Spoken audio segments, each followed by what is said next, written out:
Help! I've been tossed overboard. I'll have to bill you extra for my time. Welcome to the show. You look incredible, like a dessert that owns a yacht. That's exactly the vibe I was going for. You know, sweet but slightly out of your tax bracket. Mission accomplished. How does one even shop for a suit when you're...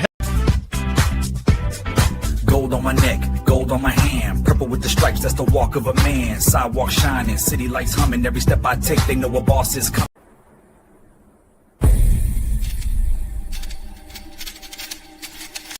Is that a poppy seed? You realize I'm your P.O., right? Straight to booking! Police or zombie problems? Your tortoise won't stop breakdancing? Try blue tape. The miracle of our age. Yeah! Hey, we love that umbrella guy. All right. Thank you. I'm calling from Los Angeles, and I'm having a little problem. Under the name ThATuMBRELLAgUY, I sent him my phone number at least 20 times in the chat and told him to call me. He ignored me, or I'm a man. I filed the report. If you guys could take a look at it and give me a call back, I would love to hear what you guys can do to help us. We really need to kind of stop this guy at least until Monday. I told him to call me, or I'm a man. You know what? I talked to your mayor.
Yo,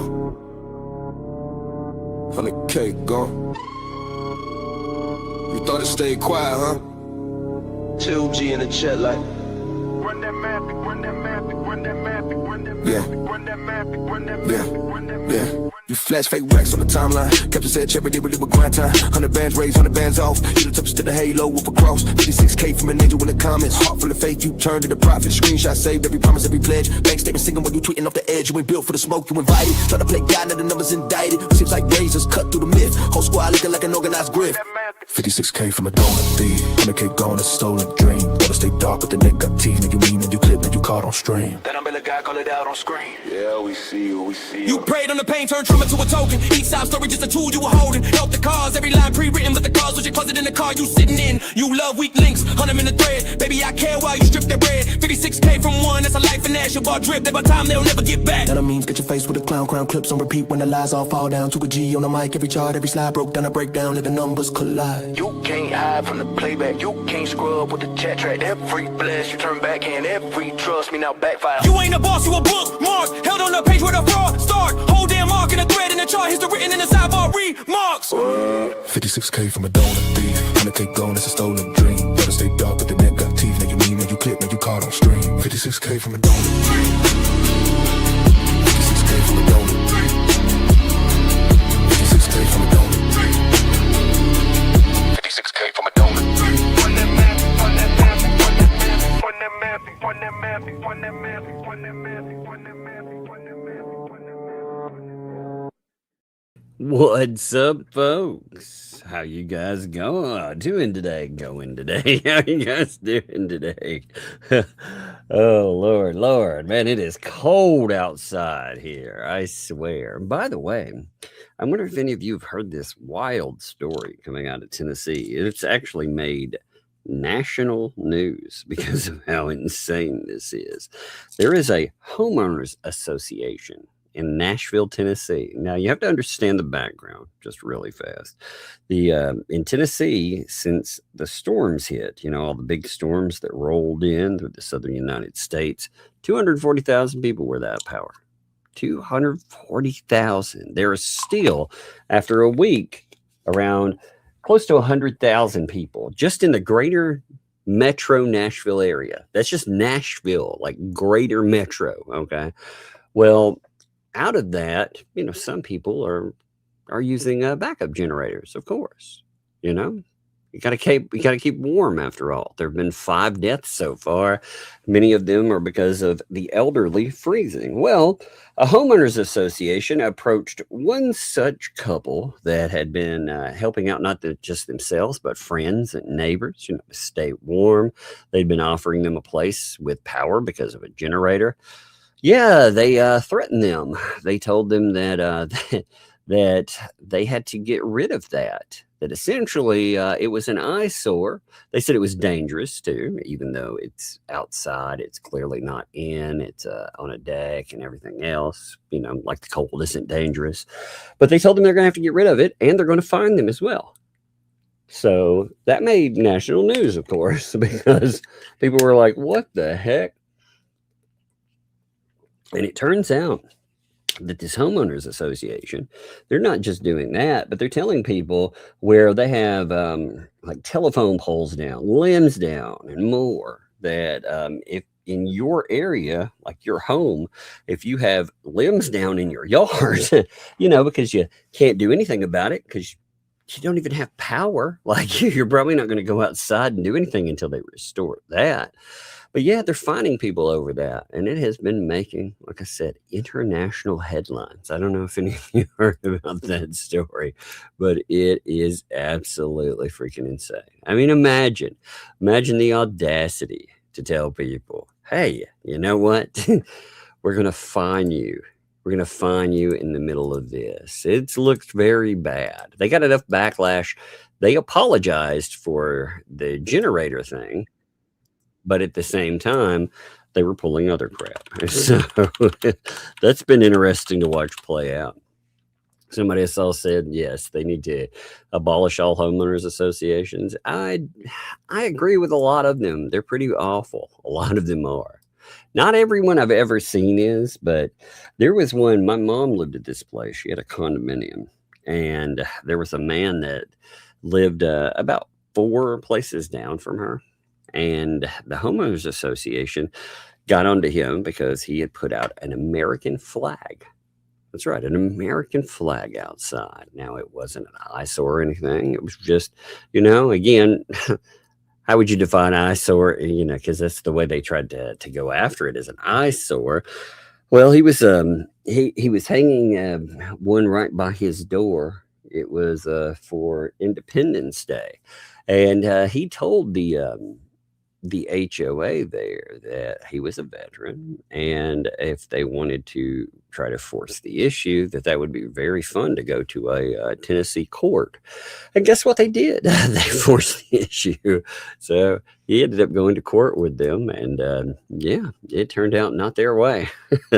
It's so wild, man. Yeah, so wild. Oh, I don't know.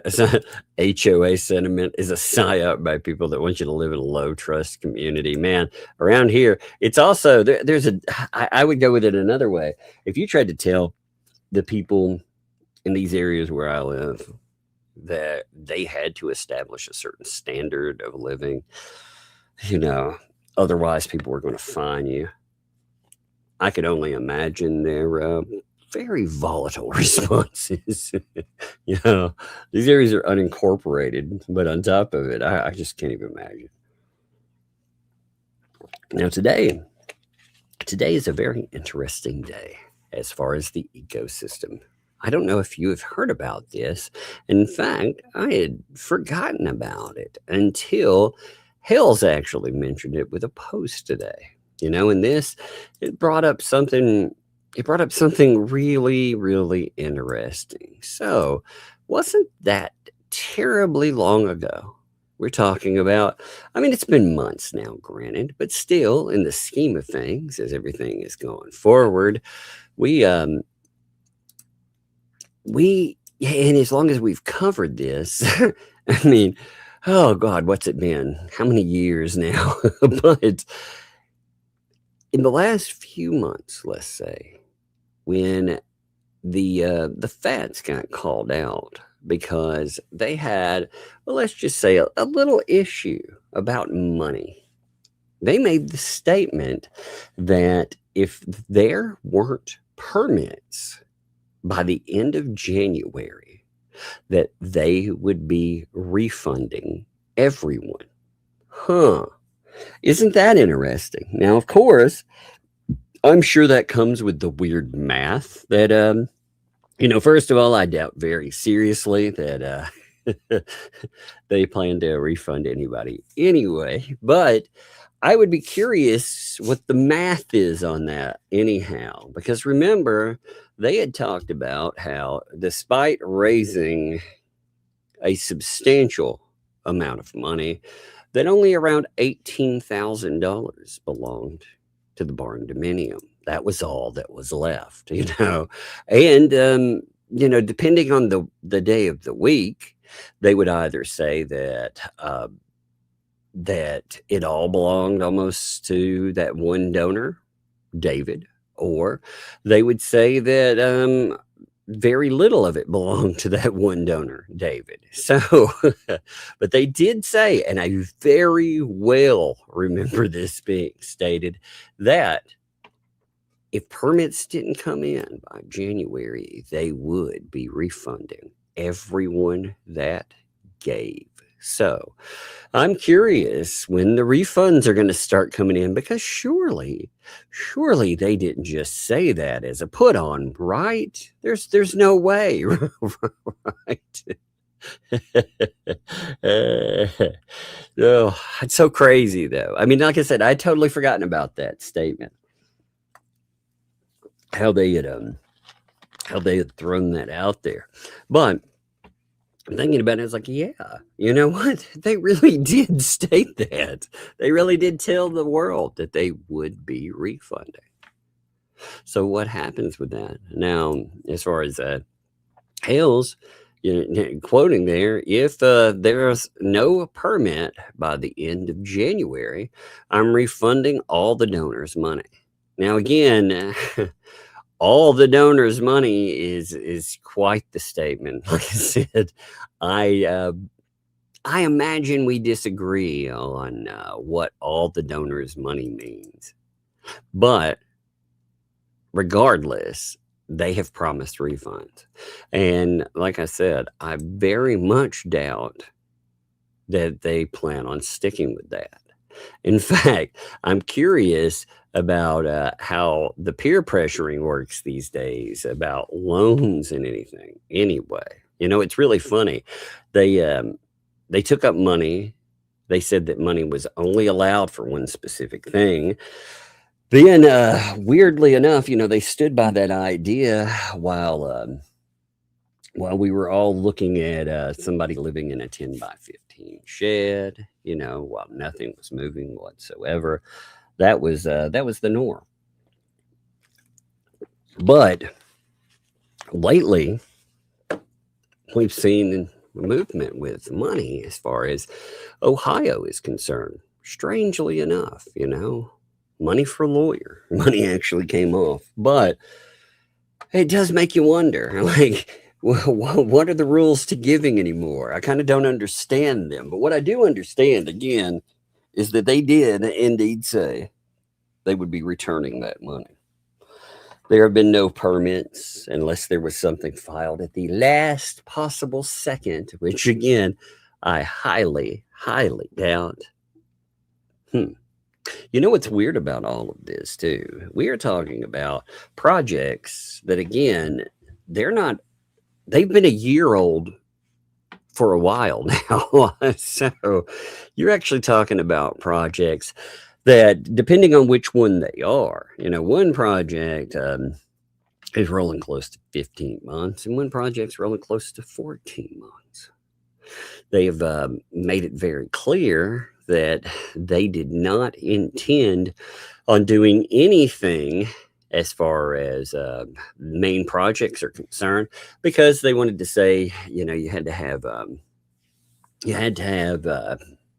permits paid for out of pocket by people that, well, they had to beg for things like, I don't know, flea market booths. So I really doubt that they're going to be able to do anything like that. You know, if they can't afford a flea market booth, how are they going to make that work? But, you know, I like the fact too that they've they've been pretending to be somewhat friendly lately. So I'd be curious. I'd also be curious right now, you know, in this moment, you have them playing nice, but they're playing nice. Like I said, I've said this a few times now. According to Tina, who is a very reliable source on this matter, you had Michelle Preston talking about how she was going to have to pretend at least to play nice, at least until the Ohio stuff was over. Now, that was before we ended up with this new timeline.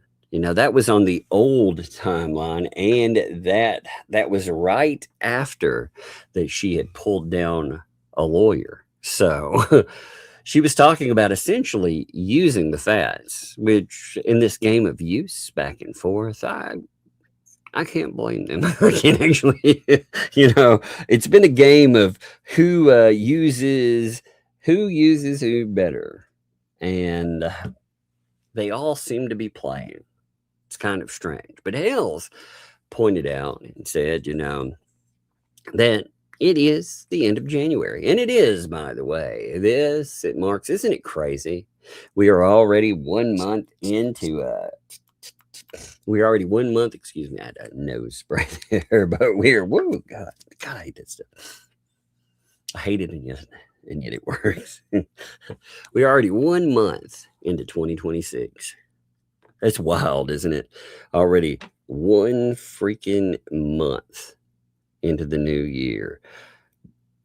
We've already seen just some absolute insanity that has come from this. We still have all the delay tactics that were laid out. They're still on the table too. Who knows how long they plan on playing those out, by the way. You know, we're still in the serving process too on Fed 2, which is nuts. You know, I mean, when you think about it, we've got that on the board. We have protective hearing. The protective hearing is moving forward, but the protective hearing, it's not happening, well, not anytime soon. You know, it had to be pushed forward, you know, so it's going to take a little bit more time for everything to get back together there. But I mean, we are still watching things creep along. And as far as this stuff right here, things you would think would have been fixed right now, nothing's happened. Nothing's moved. So Hale said, along with that, we can guarantee there will be no refunds. The money has been spent. I am imagining that the copious amounts of money, by the way, we are talking about very, very large amounts of money. We're not talking about, again, a few $100 on this. If you're new to everything, by the way, let's note it this way. One donor through all of this stuff that we know of gave $56,000. That's why, you know, and I love hammering that point. That's why in almost every intro song, it mentions $56,000 from one donor, because it's a very valid point.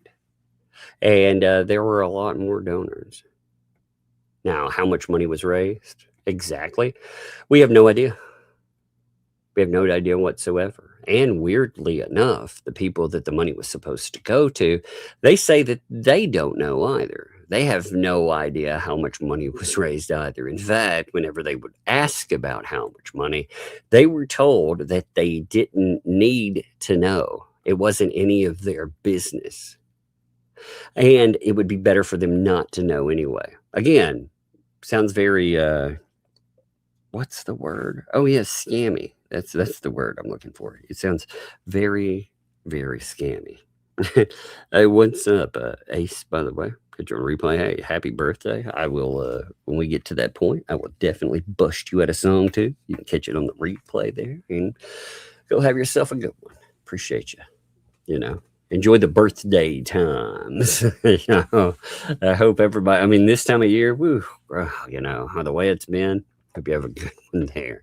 But Hales adds to the end of this, but there will be a financial audit in bankruptcy court and criminal charges. Now, like I said, this right here, I think this is one of the most interesting aspects of everything that's gone on, because you're not talking about civil issues here. You're talking about potential criminal issues. So that, stay tuned. We'll see how this plays. I'm curious how all the deflection, I wonder how that's going to go. Okay. What do you think is going to be the play with it? Do you think it's going to be, we never said that? Oh, we never said that at all. That's a lie. How do you think that's going to play? Because you know it's going to be some kind of weird excuse laden, just lunacy. I like that. That's a funny statement. Tug, you do talk the legs off a donkey, but I love you anyway. Yep, indeed. I'm a talker. I'm a natural talker. I can talk forever.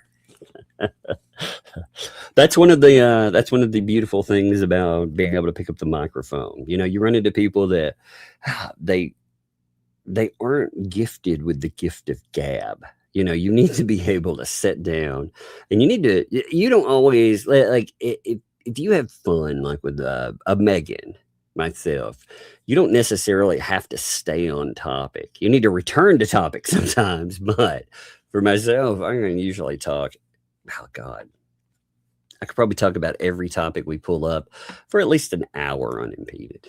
You know, no matter what it is, I can at least talk for an hour on it. But it does help, you know, with the with this subject when we're talking about the whole scam situation. You know, it does help with the fact that we've seen so much play out on this. You know, it's not just a simple, hey, people have given money and that's it. You know, we've seen the guy who gave money. We saw him come out and demand his money back.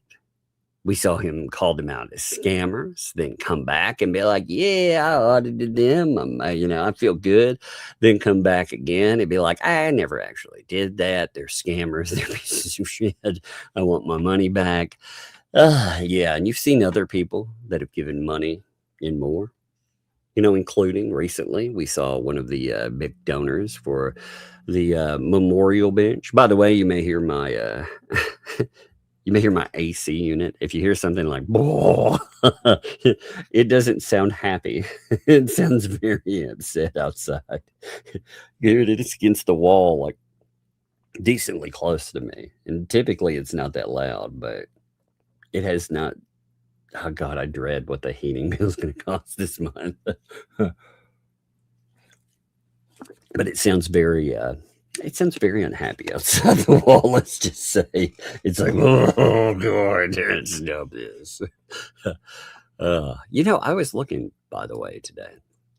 I was looking through the paint chips filing, and I got to the part about trial by combat. Have you all ever looked at the trial by combat portion that was put in where, you know, he's trying to make a case for something. Now, also, I've never seen, this is not a political statement, by the way. I just want to make this clear. I'm just noting this guy, regardless of what you think politically about somebody, there are nut jobs that will use politics for anything, right?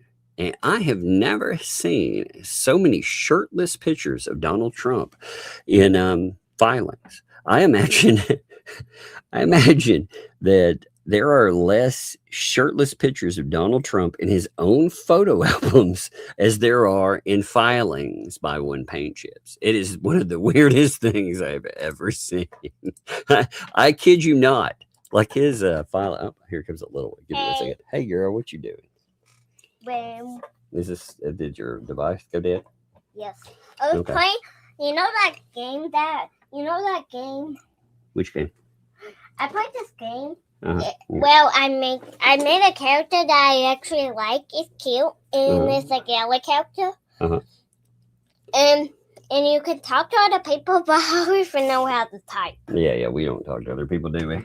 Yeah. We never use the actual talk thing if there are real people in a game. We don't play any real games with people in them, do we? Yeah, but you know if they're real or not. Yeah. Well, we don't play those, do we? Yeah, but I think it's just fake people. Cause Yeah, they're fake people in those games right there. yeah, and that game had fake people in them. Yeah. All right. Well, go do your thing. You go have fun for a little bit, and then I'll charge it up for you, okay? Love Okay. you. Give me hugs. Give me a kiss. Mm-hmm. Mwah. Love you. Love you too. All right, go have fun. It's kind of a lazy day night. Did you fall asleep, or have you been awake since you watched TV? Since you watched I've the been movie? awake all this time. Okay, I wasn't sure. All right. Well, go have fun. Okay. Love you. Be careful. Be careful not to fall. That's a mess right there. You know. So, you go do your thing, okay, kiddo? Love you. I'm watching slowly, and I just want to be a penguin again. Okay, little penguin. Okay, little penguin. When I go up this house, I'm not going to be a penguin. Mm-hmm. I'm going to be a penguin when I get up the stairs. You know what I mean? Yeah. I'll charge your stuff up, okay? All right, love you. Hey, close that door for me too, okay? Okay. All right, thank you.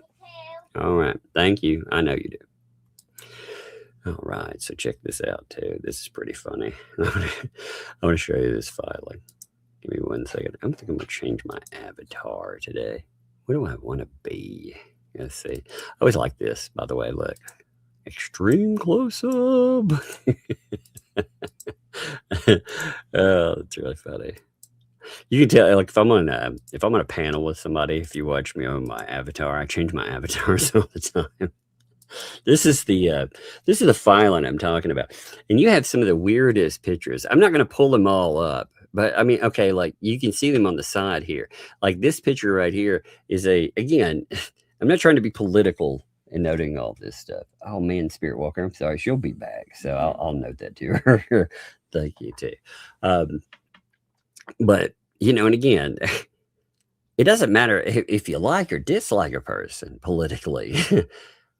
To know, again, somebody's got a few screws loose. When they're writing the court and they're putting, again, not just, they add in all types of political figures or entities.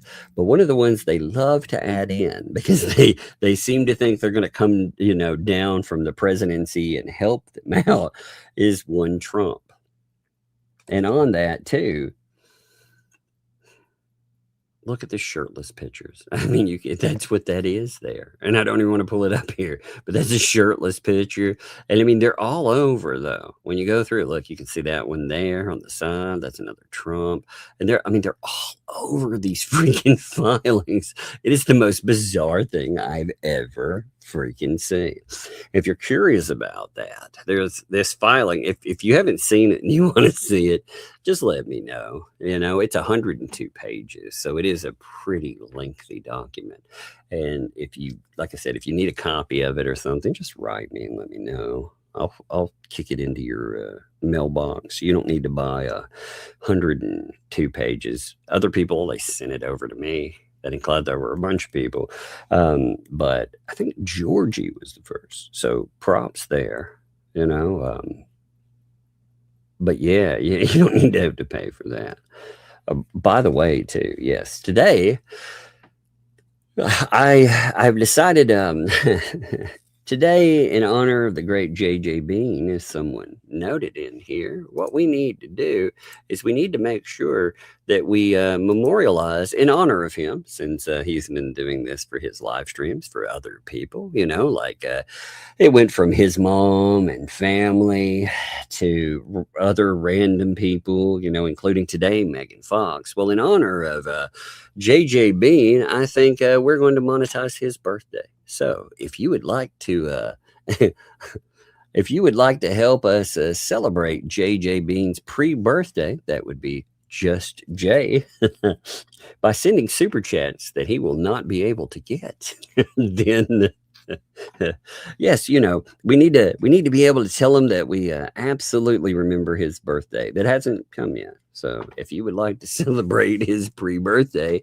and monetize that with us, because that's the way, I guess that's the way things are now. Then you can send your birthday wishes in honor of his birthday. That's absolutely hilarious. Oh, what lunacy. It is funny though. Poor Jay. Jay today was monetizing. Like he was like, let's have a birthday, pre-birthday of Megan Fox. What in the world? Oh, so I thought that was pretty funny. So check this out here. This is the now I don't want to go through this whole page of the document.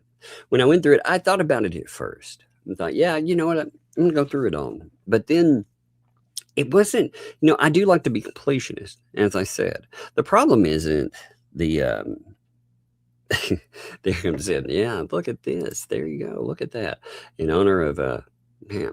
See, we've got the in honor of the JJ Bean. We've got happy pretend birthday to the JJ Bean. I mean, again, happy birthday, JJ Bean. Happy pre-birthday. Gotta love it. Gotta love it. But now with this document here, with anything that you could say, hey, there's a legal argument in it, like he flushes it away over and over again. For example, much of his legal argument these days has been predicated on the notion of him being Richard Luthman Jr., which is really funny because outside of this case, nothing is Richard Luthman Jr. In fact, he even brings up other cases that he's involved in. In those cases, he doesn't sign as Richard Luthman Jr. He has only adopted that to try to dodge service and try to make service more costly for Jeremy Hales in this.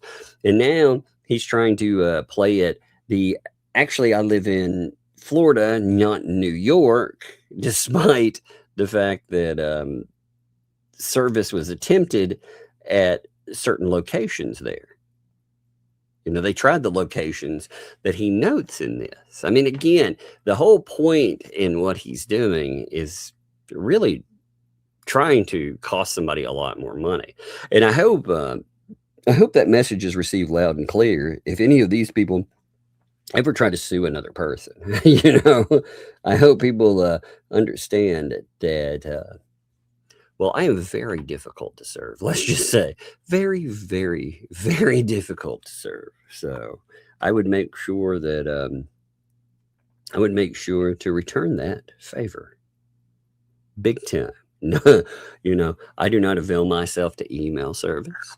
I do not avail myself to anything that would be simple. And as far as address is concerned, well, obviously the address that you have, no matter what it is wrong. So here's another look at that. Spirit Walker, thank you there. Thank you for helping me celebrate JJ Bean's pre-birthday. Thank you for that too. But let's look at this, okay? I want to look at this. And then there's something else I want to do today too. There's a channel I'd like to give a little bit of love to. There's the Venom channel. Now they have they have a couple of really good items that I want to show you over there. Okay, so we're going to look at those today too. But first, like I said, I want to look at this. So, talking about, again, trial by combat. No jurisdiction in the United States currently clearly sanctions dueling or trialing by combat.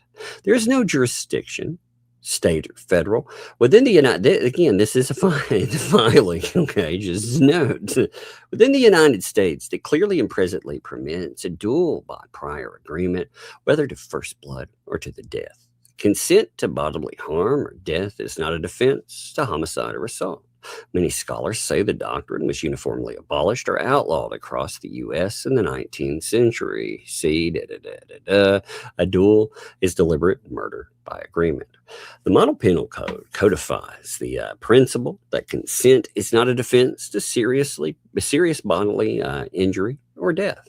However, an original understanding or interpretation of the U.S. Constitution and laws of the land allow for the practice, which is never specifically outlawed. By your challenge, which I accept, you believe so too. By your challenge, yeah. I believe, actually, weren't you the one challenging? I don't believe, it's funny. He's also been like, actually, I get to have a stand-in and I get to do this and I get to do that. So you never really wanted some. You just pretended you did. I got you. Relevant statutory authorities. Now, again, you go through, I'm not going to waste all our time with this, but again, there's blah, blah, blah for different areas. Modern attempts to evoke trial by combat. The medieval wager of battle was abolished in England. Ashford versus Thornton. That would be in 1818. The substantive right was never disrecognized in American common law. Several modern American litigants have sought revival. So you'll notice there have been attempts to try to revive that. Now, hypotheticals. Tribal land in international water. While dueling is not universally legal on U.S. soil, two theoretical jurisdictions merit limited consideration: sovereign tribal lands and international water. Tribal lands, criminal acts on tribal lands fall under Major Crimes Acts, which extends federal jurisdictions to murder and assault committed in Indian country. Where both parties are non-Indian, general U.S. criminal law still apply. Accordingly, even if tribal government were to permit that, federal and state authorities would retain jurisdiction. International waters. Special maritime and territorial jurisdictions of the United States extend federal criminal law to high seas and any other waters outside the jurisdiction of the states which committed by or against a nation of the United States. Therefore, a duel between American citizens on international waters may still fall under U.S. foreign jurisdiction. Declaratory judgment under. So, even with consent, participation could expose both combatants to felony liability under federal law, stated above, and Florida law, including Florida statute, murder, any witnesses or seconds would be conspiracies or perhaps accessory charges. Florida courts have held that, quote, mutual consent is not a defense to aggravated battery. A resulting death would likely be prosecuted as second-degree murder. For these reasons, no duel shall occur absent judicial sanction. This would never happen, by the way. Never happen. Although some may consider trial by combat to be unlawful, Rule 57 of the Federal Rules of Civil Procedure provide a lawful vehicle to seek judicial declaration. Never would happen. And he knows this. Here's the thing, right? This whole idea of trial by combat was a farce to begin with. It's easy to say, hey, I want it, if you know that nobody can actually obtain it. Because a judge would have to sign off on the idea that even though state law says you can't consent to bodily harm, you can't consent to somebody doing in another person, that would make you, well, if they're killed, that would make you a murderer. And if there are seconds, again, that would make you accessories after the fact.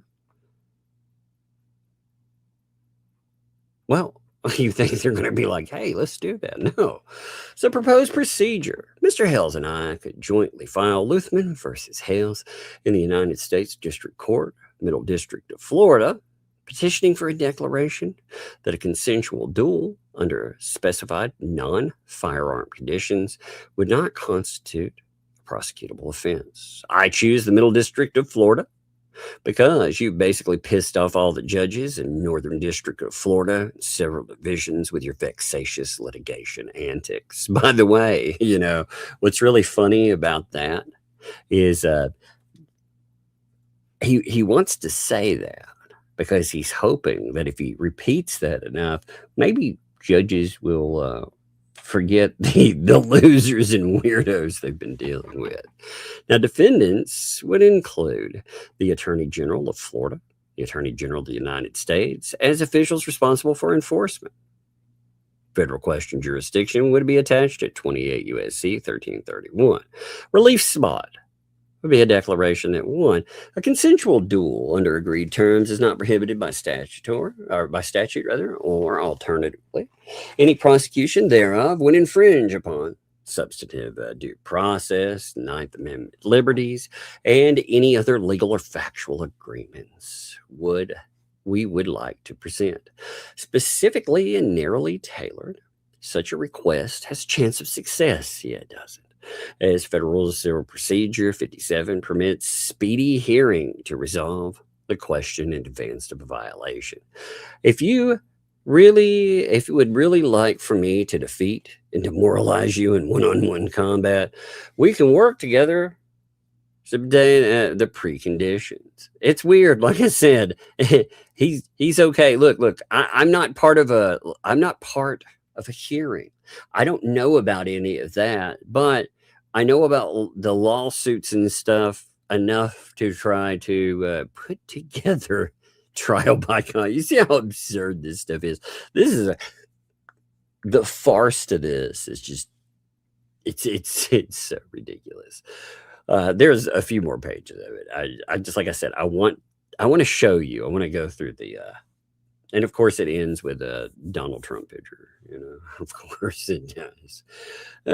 Prospective outcome. Should the court deny declaratory relief, we can appeal under 28 U.S.C. 1291. Consider territorial alternatives under maritime or tribal frameworks. Terms, conditions, rules of engagement, practical considerations.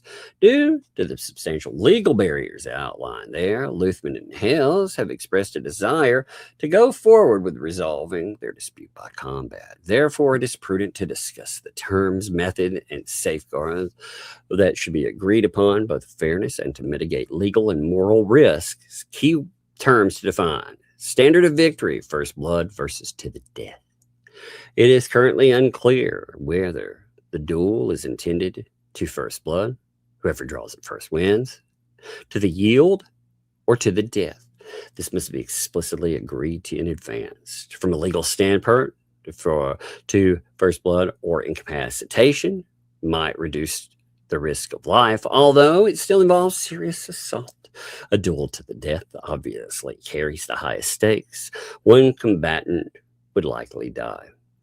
If the aim is truly to resolve the dispute without death, the rules could impose that the duel stop upon significant wound, clear winner, rather than insisting on death. However, if both parties insist only death settles the matter of honor, that raises ethical and legal superiority. Oh, look, a broken picture. I wonder if this is a picture of Donald Trump without a shirt on.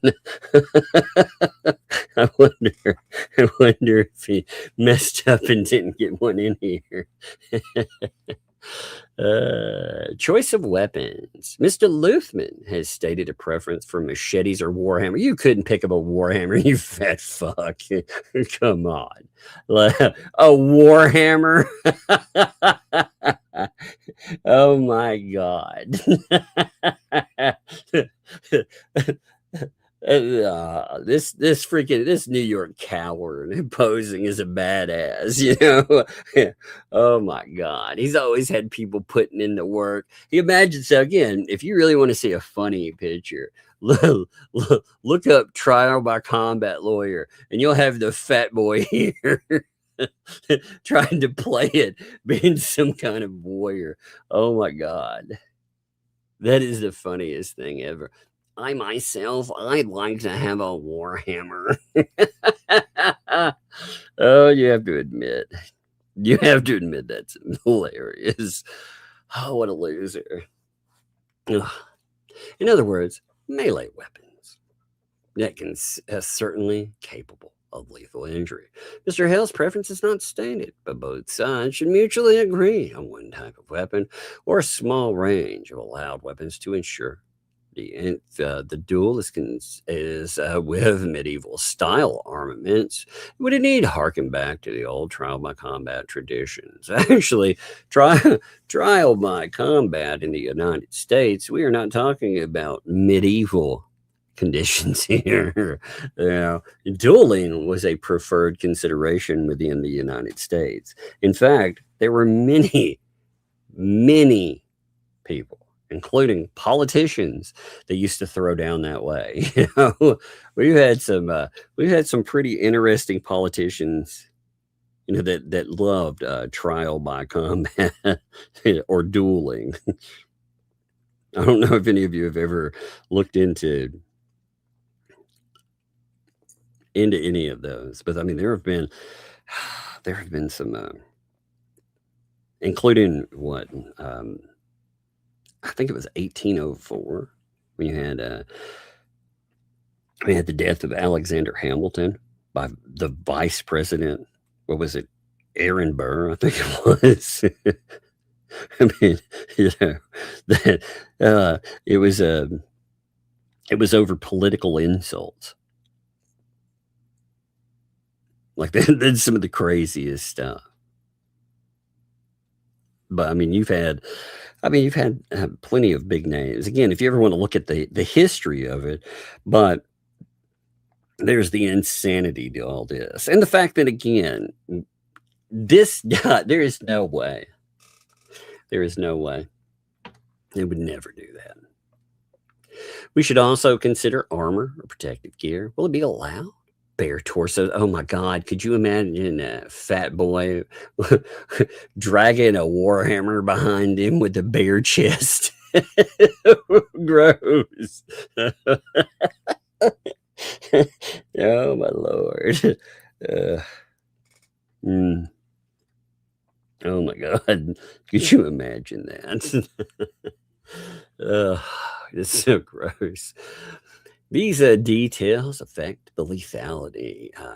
The more lethal the weapons and the less protection, the greater chance of death or permanent maiming. Fireworks are presumably off the table, both by Mr. Luthman's disfavor and because Mr. Luthman is legally prohibited from possessing a gun. That's interesting, Mr. Luthman, considering how many threats you have made that involve firearms. What that says to me is that even though you run your yap about it, again, that would mean that someone else would have to be putting in the work, right? Huh. Yes, he is legally not allowed to own firearms. Why is that? Because, well, look at his background, you know, under 18 USC 922 G1 federal felony and possession law. Any person convicted of a felony, crime punishable by over 1 year in prison, may not possess any firearm or ammunition. Mr. Luthman has a felony conviction, and unless his pardon comes through, he's begging Donald Trump for a pardon. Is that why we have so many pictures of him shirtless? What are you promising him? Are you like...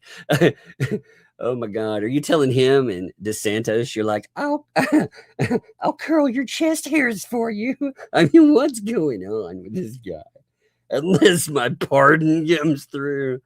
Oh my God, what a crackhead. Oh my God. Oh, what a weirdo. What a weirdo. Uh, cannot leave. Give me a second. Holy God, that's so dumb. Cannot lawfully handle or use a firearm.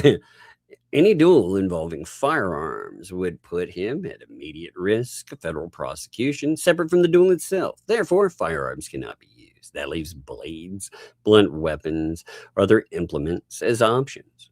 It is worth noting that if a less lethal form of combat is accepted through the parties, simulated combat alternatives exist. Mr. Luthman mentioned openness to paintball. Fuck all that. Paintball, of course. He's like, let's have a paintball fight. I thought you were Billy Bob Badass rolling around with a freaking warhammer. Now you're like, oh, I actually want a paintball battle, but we need to have sponsors first. Why? Because you probably can't afford the gear. Who's going to buy your war gear here, by the way? Who's going to provide you with a warhammer, sir? Oh my God, this is the most absurd thing I've ever read. Oh my Lord, people. And this guy, dude, he really thinks that he really thinks he's going to get something done with that. Oh, what an idiot. Paintball. If a sponsor is available, a paintball duel, while not the traditional vision of trial by combat, would be a non-lethal competition. No. It could be framed as a sport. Oh, no, sir. No. That's not what all that big bravado talk was about. Paintball. Look at that. Look, he's like, we could slip out. We could play paintball together. No, you know what? I play paintball with people that I generally don't dislike. I would not accept paintball with this guy, you know. From a legal perspective, a paintball match between consenting adults is generally lawful, assuming safety precautions, proper locations, etc. It is essentially a game. It would not result in serious injury or death. If the true goal is a public spectacle or an honor request rather than actual bodily harm, this might be a prudent route. Like I said, you talked a lot of smack, but you're like, oh man, I really, you know, that's funny. I thought that was funny, puzzler. That's a funny one. Yeah. Sorry, Tug. I can't buy any super chats tonight because I'm saving my $4.99 to give Megan for her birthday. Oh, well, just never mind. That's funny. However, a paintball duel would not have the finality of fight to the death, and some might argue it doesn't carry the same utter satisfaction. This is ultimately for Mr. Luthman and Mr. Hales to decide, but we would be remiss not to highlight this safer alternative. I thought it was trial by combat. Paintball is not trial by combat. Paintball is LARPing. That is absolutely not combat. If it's something my kids could go out and throw down in, yeah, that's not trial by combat. It drastically reduces legal something. A sponsored paintball duel can be conducted with proper waivers, and likely no rules would be broken. Seconds and referees. Each duelist shall be allowed a second per tradition. The role of the second typically is to assist the principal, inspect the opponent's weapons to ensure fairness, and possibly to negotiate a last-minute reconciliation or to call a halt if needed. We should clarify what authority, if any, the seconds have to stop the fight or to declare a winner in the event of an injury. It may also be wise to have a referee or judge, an impartial observer who can enforce the agreed rules. For example, to call a stop once first blood is achieved, or if a combatant yields or is unable to fight on. The presence of such an overseer could prevent unnecessary deaths, e.g., if one fighter is clearly disabled. the referee can stop the contest instead of allowing a potentially fatal blow. Legally, as mentioned, those acting as seconds or referees could be seen as aiding the duel. We cannot shield them from potential liability except by the same means, the declaratory judgment or the jurisdiction avoidance, as for the duelist. Again, this would never be allowed. This is why it's promoted. People do this kind of stuff when they know there's no danger in it, because then they can make statements. See, this is what Paint Chips does. Paint Chips sits around and talks about how he would like to take someone's head, or he would like to, let's just say, end them. Because he's too much of a coward to put his own words to it. You know, he's got to hide it behind some framework. Because like I said, he likes to make threats, but he's too much of a coward to actually say it and stick it to his own name. Just to say it bluntly, matter-of-factly, not to hide it. I mean, again, because ultimately, you know, again, other people have always put the work in. He's never had to put the work in anyway. But any second should be fully informed of legal risk undertaken by participating. If it proceeds, we would want all participants, seconds, any medics, etc., to sign acknowledgments of the dangers and their understanding that this is against the law. This does not render it legal without judicial sanction, but at least ensures everyone is informed.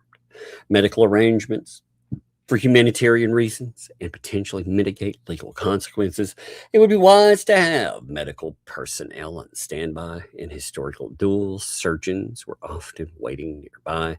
Here, knowing one or both could be gravely wounded, arranging for an ambulance or a doctor at the scene could save a life. It also could show a court after the fact that the parties did not have outright murderous intent. They took steps to preserve life if possible.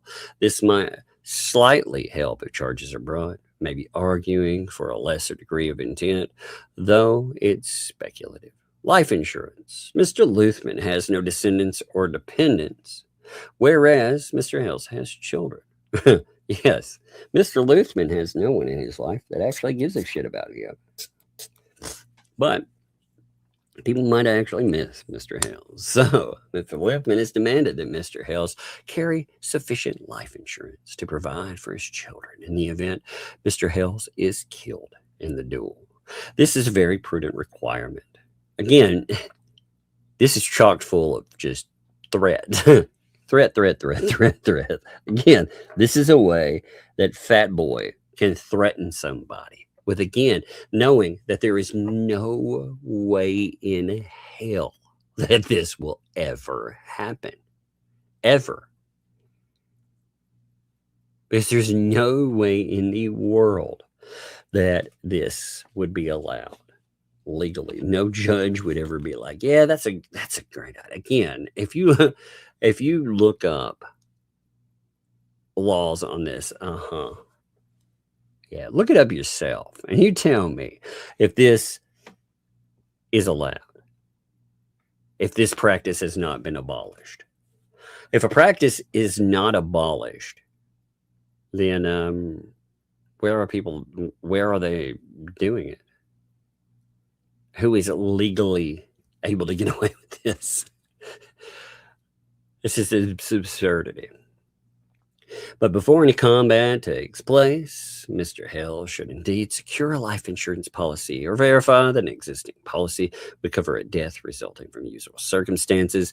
Note that some policies might have exclusions for illegal activities or dangerous hobbies. This needs to be, there would be no insurance policy that would cover something like this, by the way.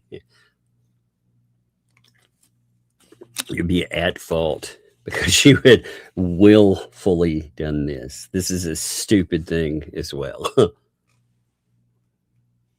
Mr. Luthman may also consider, even though he has no dependents, taking a policy, naming a charity or other beneficiary, if to only demonstrate reciprocal goodwill. However, that is his choice. The key is to ensure that innocents, children, or family are not financially devastated by the outcome. We would want written proof of the policy and Mr. Looseman's approval of its terms before proceeding. And even if this was ever allowed, Mr. Looseman would be allowed a way to get away with this. Oh, this policy. Again, you like that? You like how that's that's thrown in there? Well, just in case, we need to have a way where this could never happen anyway. So venue secrecy.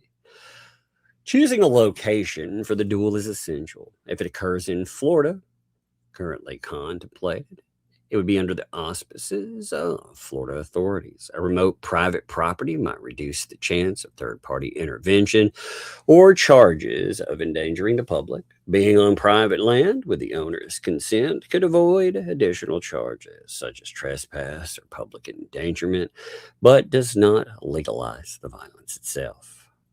The parties should also consider how public they want the event to be. Any publicity, press, spectators, live streaming, etc. Yeah, I don't know any platforms that would allow for any type of live streaming of an event like this. Is so dumb. Can increase the likelihood of law enforcement involvement. On the other hand, secrecy carries its own risk, lack of accountability or help if something goes awry. Any observers present beyond a tight inner circle could later act as witnesses for authority. Agreement and release. If despite all warnings, the duel proceeds, again, we're almost done here. You can see the last page rolling up after this one. So we will prepare a comprehensive agreement for all parties to sign. This would outline the rules of engagement, acknowledge the risks, including the risk of death, and include mutual waivers of liability. It would state that each man assumes the risk of injury and death and release the other and any assistance from civil liability. While again, such a contract cannot prevent criminal charges by the state, it is helpful to foreclose civil suits. For example, if Mr. Hales were to die, his estate or family might otherwise sue Mr. Lukeman. You'd have to get in line, by the way, because he's still trying to make restitution for how many hundreds of thousands of dollars that you stole. How many now, fat man? You notice, though, again, this has allowed him to put in a legal document about Mr. Hales being killed and dying over and over and over again. You notice that? A prior waiver might help defend against that, though wrongful death actions by survivors could still be attempted on grounds of public policy. We could try to preempt that. The agreement would also be evidence of the consent and understanding of both parties, which would marginally affect how authorities view the situation. At least it was not a malicious ambush, but a consensual act. Yeah, I could also see that too, Yeah, I would see these people, I would totally trust them, just totally trust them to know a location where another party is going to be after how many of them have threatened God knows what. And one of the ecosystem even talked about, again, they were talking about Miyagi at the time, but they talked about how outcome-wise, well, they considered I'm going to say threaten them with an outcome like Charlie Kirk. So, yeah, I would really trust them, right? The document would also incorporate the life insurance requirement, jurisdiction forum. If any disputes about the dual agreement arise, they're arbitrated rather than litigated, and a clause noting that this agreement is intended for use only if a court permits the duel. No legal interference occurs. Essentially, an acknowledgement that the parties know this is not a legal contract in the traditional sense due to legality issues. Now, contingencies. We must plan for various outcomes. If one party yields, unable to continue due to injury, what is the mechanism for declaring a winner and ending the fight? The agreement should specify that. If outside forces such as the police intervene, how should that be handled? Everyone must likely cooperate with law enforcement. At that point, non-cooperation will likely add to legal troubles. We should also clarify that the result of the duel, however it ends, will be accepted both as a final settlement of underlying disputes to avoid any later attempt to litigate the original controversy. Sounds like somebody doesn't like being sued, too. Fun times, right? Criminal consequence. Both Luthman, Mr. Hales, should be fully aware that if they carry out this duel without court approval, they'll likely committing felonies. If death results, the survivor could face first-degree or second-degree murder charges. Serious injury results to either charges of aggravated battery or attempted murder are likely. Each charge could carry decades in prison or life or capital punishment for premeditated murder in some jurisdictions, though Florida has specific capital punishment rules that might not apply to a consensual killing, but one should not rely on leniency. Even an attempted duel, brandishing of weapons, etc., could lead to charges like assault with a deadly weapon, conspiracy, etc. Second or helpers could face accessory or conspiracy charges. In Florida, for instance, simply agreeing to engage in a fight that causes public terror and a fray is a misdemeanor, and doing so with deadly weapons elevates it to a felony, e.g., attempted homicide. All participants acknowledge these potential penalties and proceed with open eyes. Conclusion. To conclude, again, no jurisdiction in the U.S. currently explicitly allows dueling by agreement. Any such fight would be illegal and subject to severe penalties. Judicial sanctioning is a requirement. Again, they know this will never happen. Like I said, I've said that from go. It's the stupidest thing ever. While one could make strong theoretical agreements in favor of the right to duel, they have not yet succeeded in court. Conducting a duel on tribal land or international waters, again, doesn't work. Declaratory judgment can be filed as good faith attempt to get judicial sanctions. The duel proceeds. All precautions and agreements must be first set in place. We already read those. I would like both of you, Mr. Hales and Mr. Shockett, as his counsel, to carefully consider this information. Also through this too, through this stupid right here. Look at this too. Of course, we have another picture of Trump. We also have, wait, who's this guy?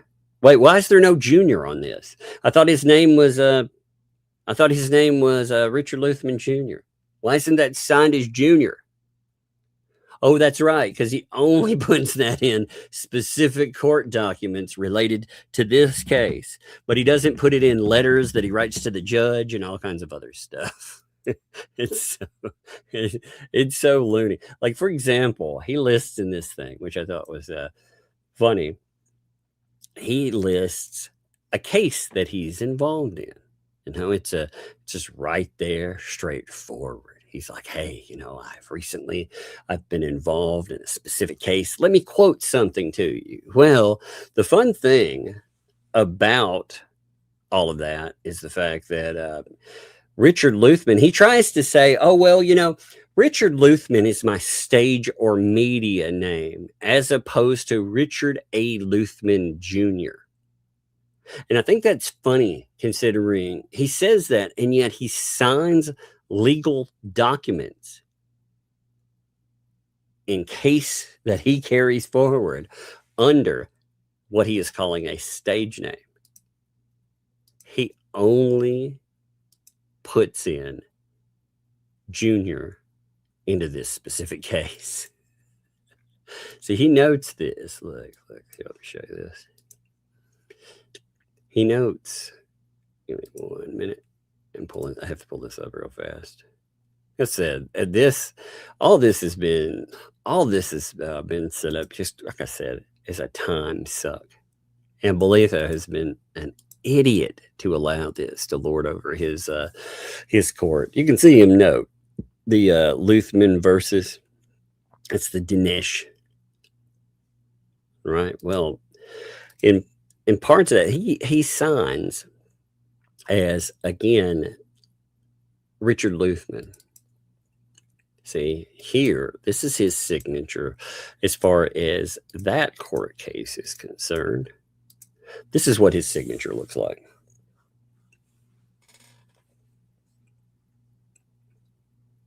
Huh. Weird, huh? Weird indeed. All right, let's check out something else. Now, I want to go over a video. First of all, while we're doing this, the channel that we are looking at here, this would be Venom. I've wanted to give them a shout out for a hot minute now. This will give us a perfect chance for that too. Let me put a link in here. They have 526 folks. Very under-subbed. They definitely deserve more subscribers. And we're going to watch something there. Okay, give me 1 second. It's going to take me a minute to, I want to pin this if you would. Let me make sure it pulls up correctly. If you would, go and check out this channel, because this channel has plenty of interesting videos. But there's one specific one that I want to look at today. It is, give me 1 second, it has some wonderful calls in it. One about a town hall meeting that took place. Since we are talking about protective orders lately, there's been a lot of discussion about that.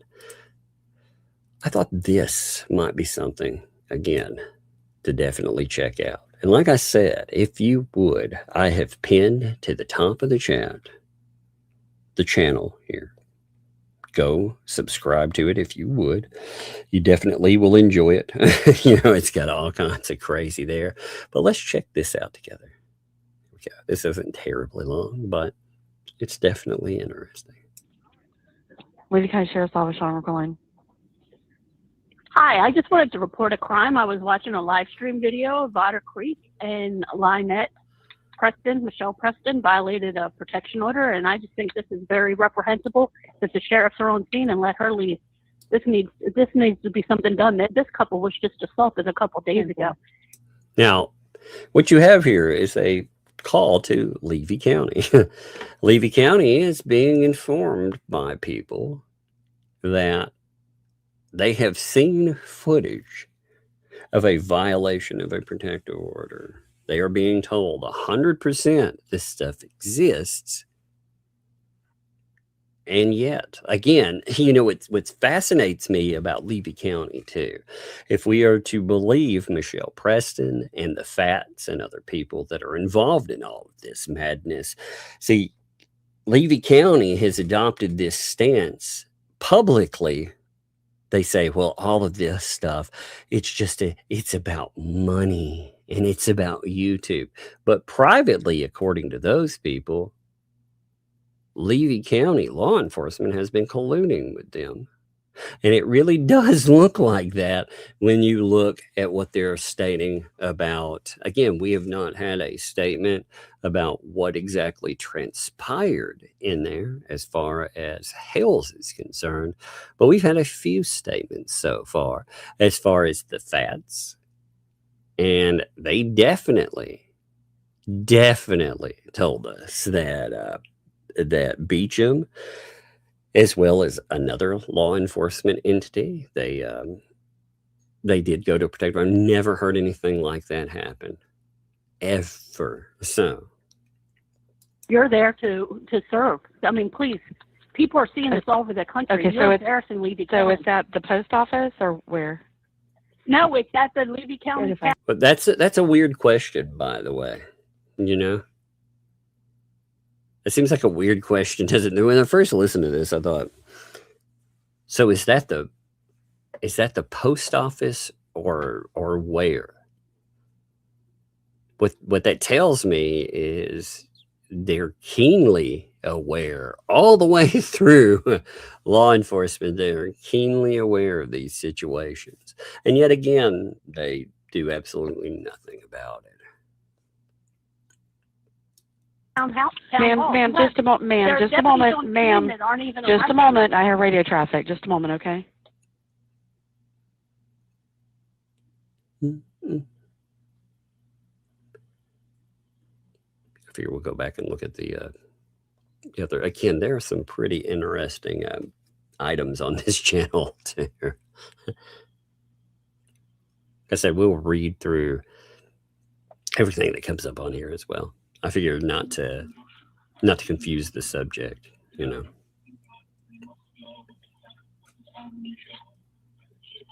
Crazy people, man.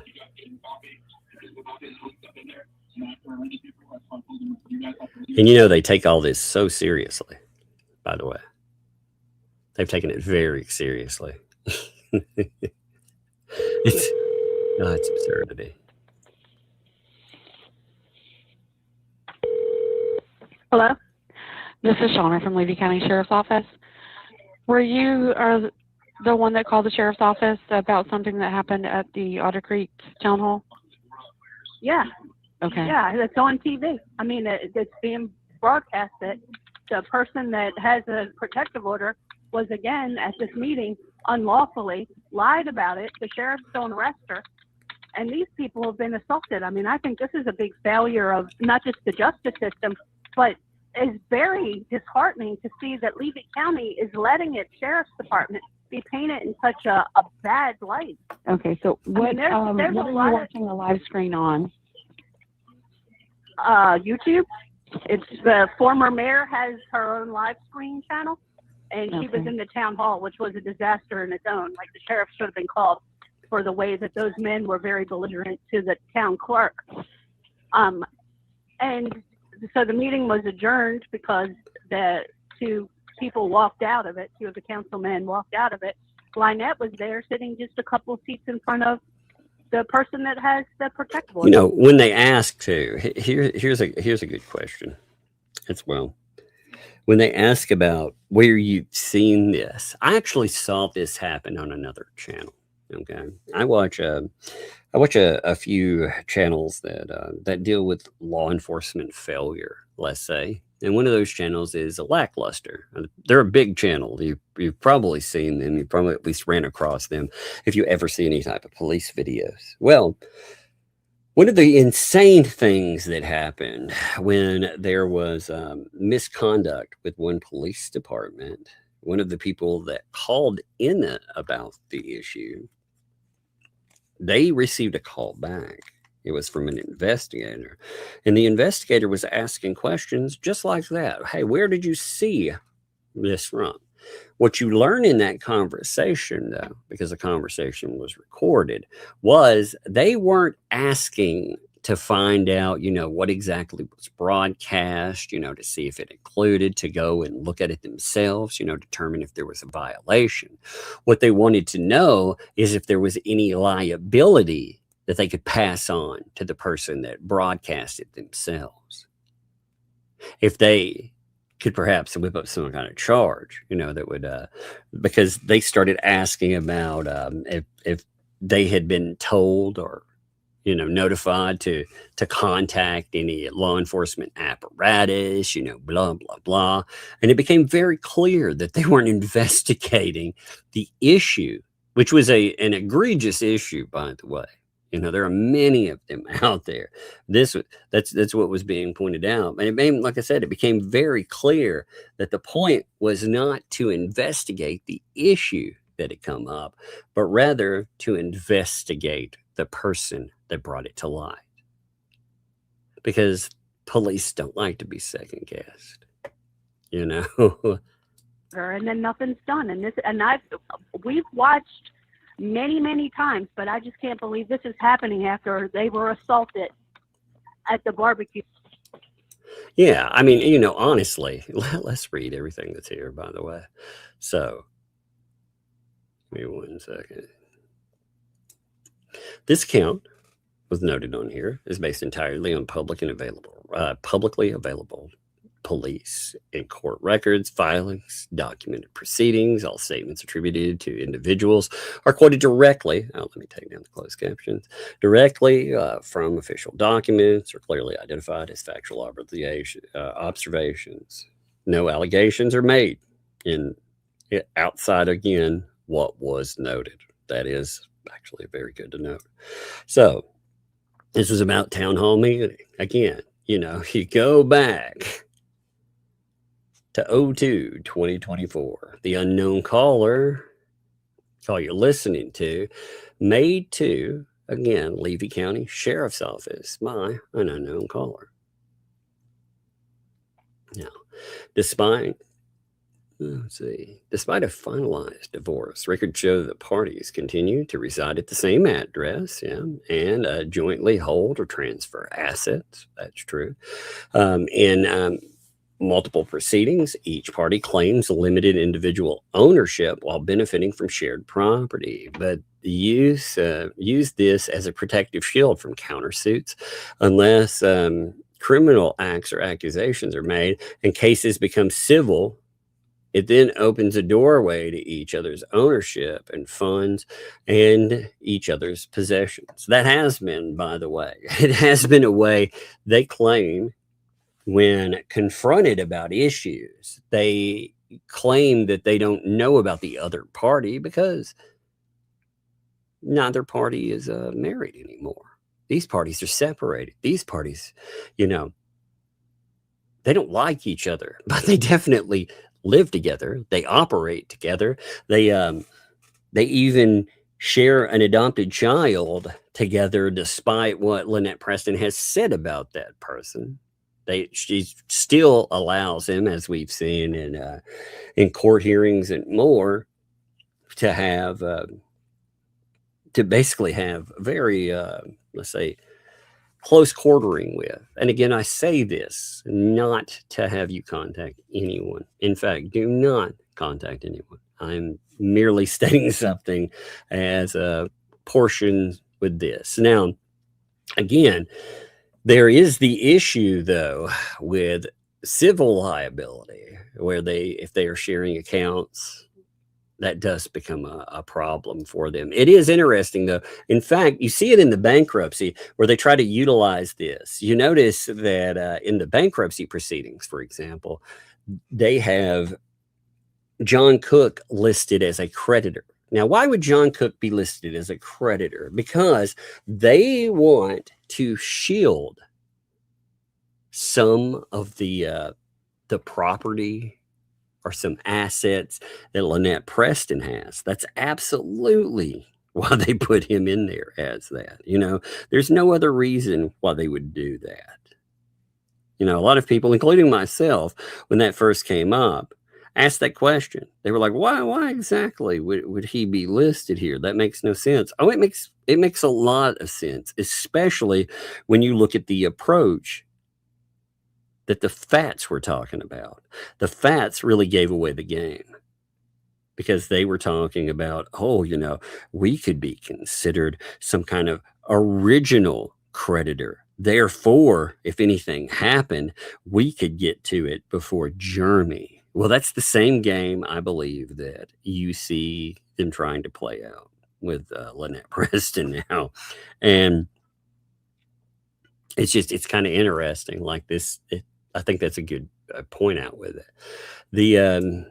They made a plan and created a plot. So JC and LP, again, their narrative was they were to be sworn in. She is clerk and JC is part of counsel for Otter Creek.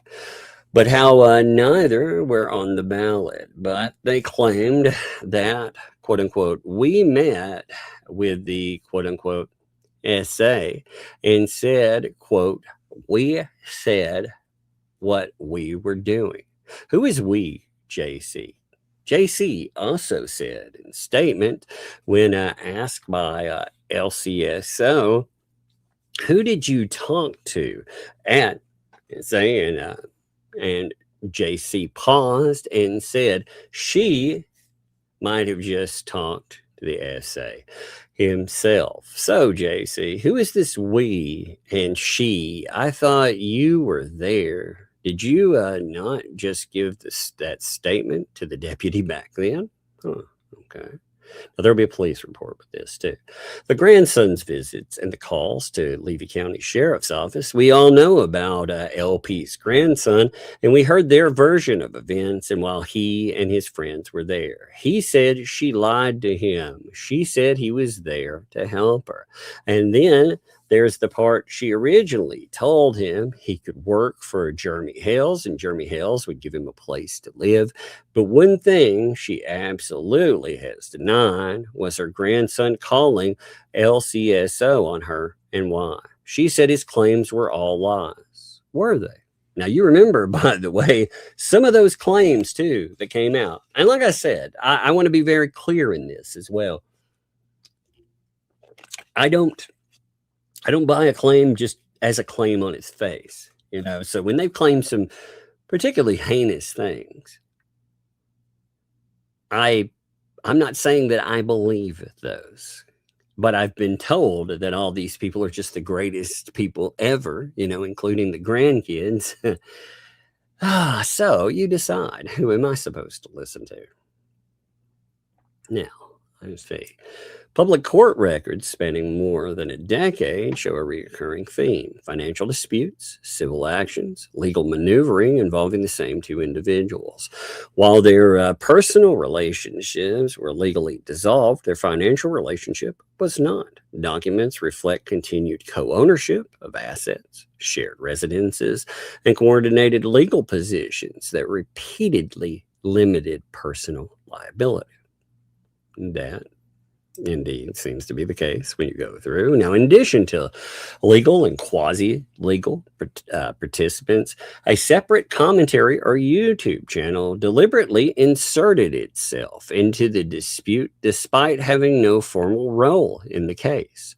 Public interaction and archived content show that this involvement was not neutral. That's right, very much so.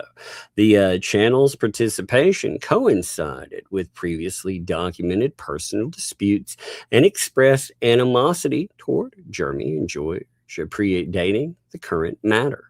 The alignment of this channel and with LP and JC appears to be driven by prior personal grievances. Again, if you don't know who's being discussed here for some reason, they're talking about the Fats, obviously, rather than newly discovered evidence or independent investigation.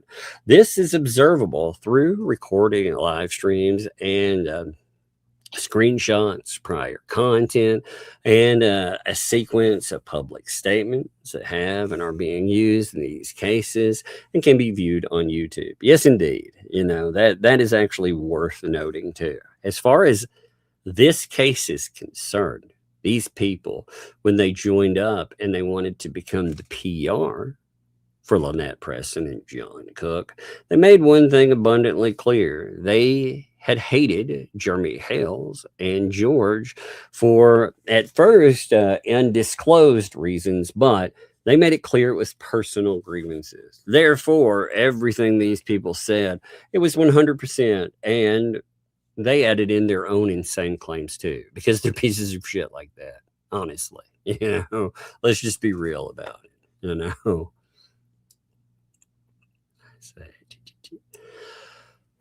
What they want to hide. Let's listen to the call. LP claims never happened. That later became a spin of many variations of what they claim was the truth. Their truth, their spin. So we listened to the call there. Now, concealing the enigma.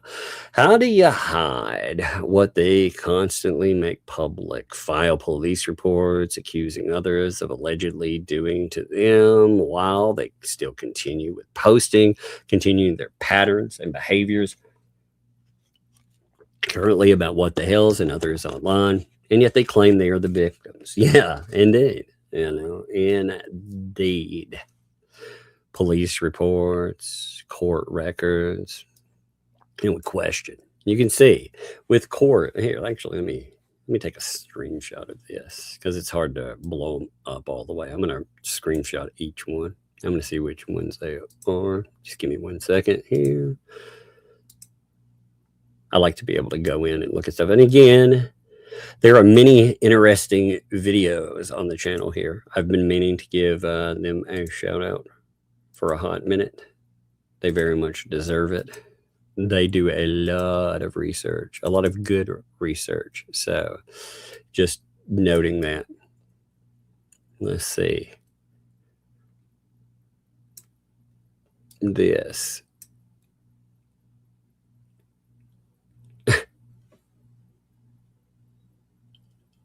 Good Lord. Yeah, it says complaint request to speak to a deputy. Now, here, I'm going to pull this actually up on my screen. It's going to be a little blurry just to see the police report on that. Okay. But I'm going to pull it up on my screen anyway. That way it will blow it up. Like I said, it'll be a little blurry though, because of just the way it's situated. Good God, give me a second here. I didn't realize how many screenshots I had open. I looked at them and I was like, man, I haven't cleared out anything in a while. Now these go back. I mean, you know, what's wild is how far back some of this stuff it actually goes. I mean, we're talking about reports going back into the 2023 here. Look at this here. Things referenced again in remarks. You can see blatant requests to speak to a deputy. Representing Mr. Hale's lying about her. Mr. Hale's went on YouTube saying he was calling DCF in the morning on her, that would be on a complainant, over a weapons charge. Complainant advised there was no weapon incident. He is lying. And advised DCF came to her house today and exposed her medically fragile child to a sick worker. Mr. Hales keeps saying that she put her child in a dog crate as well.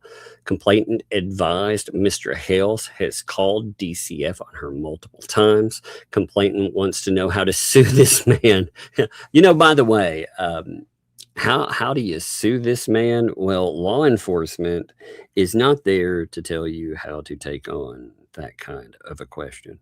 That's not, if they give you any advice whatsoever on how to sue somebody, they are stepping outside of their purview. So I'm not saying that they haven't done that either, because in some other instances that we have seen recorded, I think that they very well have stepped outside of their purview. And I mean, they've, especially like with that mess with Tina and Brian, you know, there were people out that were like, hey, you know, I'm going to give the law enforcement there the benefit of the doubt. Well, having seen them appear now in a protective order hearing where, again, you find out, like I've been telling you for a while, like Lynette Preston has been saying that she plotted with Levy County. They conspired. You had the Fats laughing about it on their streams for the longest time. After seeing that, I wonder, are you still willing to give Levy County the benefit of the doubt? Again, I've never in my life seen a place say, hey, despite there being a protective order, we refuse to do something about these violations. And in fact, we are going to do our best to go in and try to challenge it. Remember, they already tried to challenge it too. They tried to challenge the validity of it when it was first issued. You had Dan Owen have it investigated. So if you have any question about whether or not they ever planned on giving it any kind of, like I said, any kind of push, validity, any kind of enforcement, I think they make that very clear. But let's see. Mel is online calling her meth head online and telling people to come to complainant's house to cause issues on her. Complainant wants PX contact, reference her questions. So she wants to be contacted about her question, wants to know if she can press charges against Hales. This complainant that DCF determines if allegations will result in being false and will notify law enforcement. Okay, so that's that one. Let's see the other one.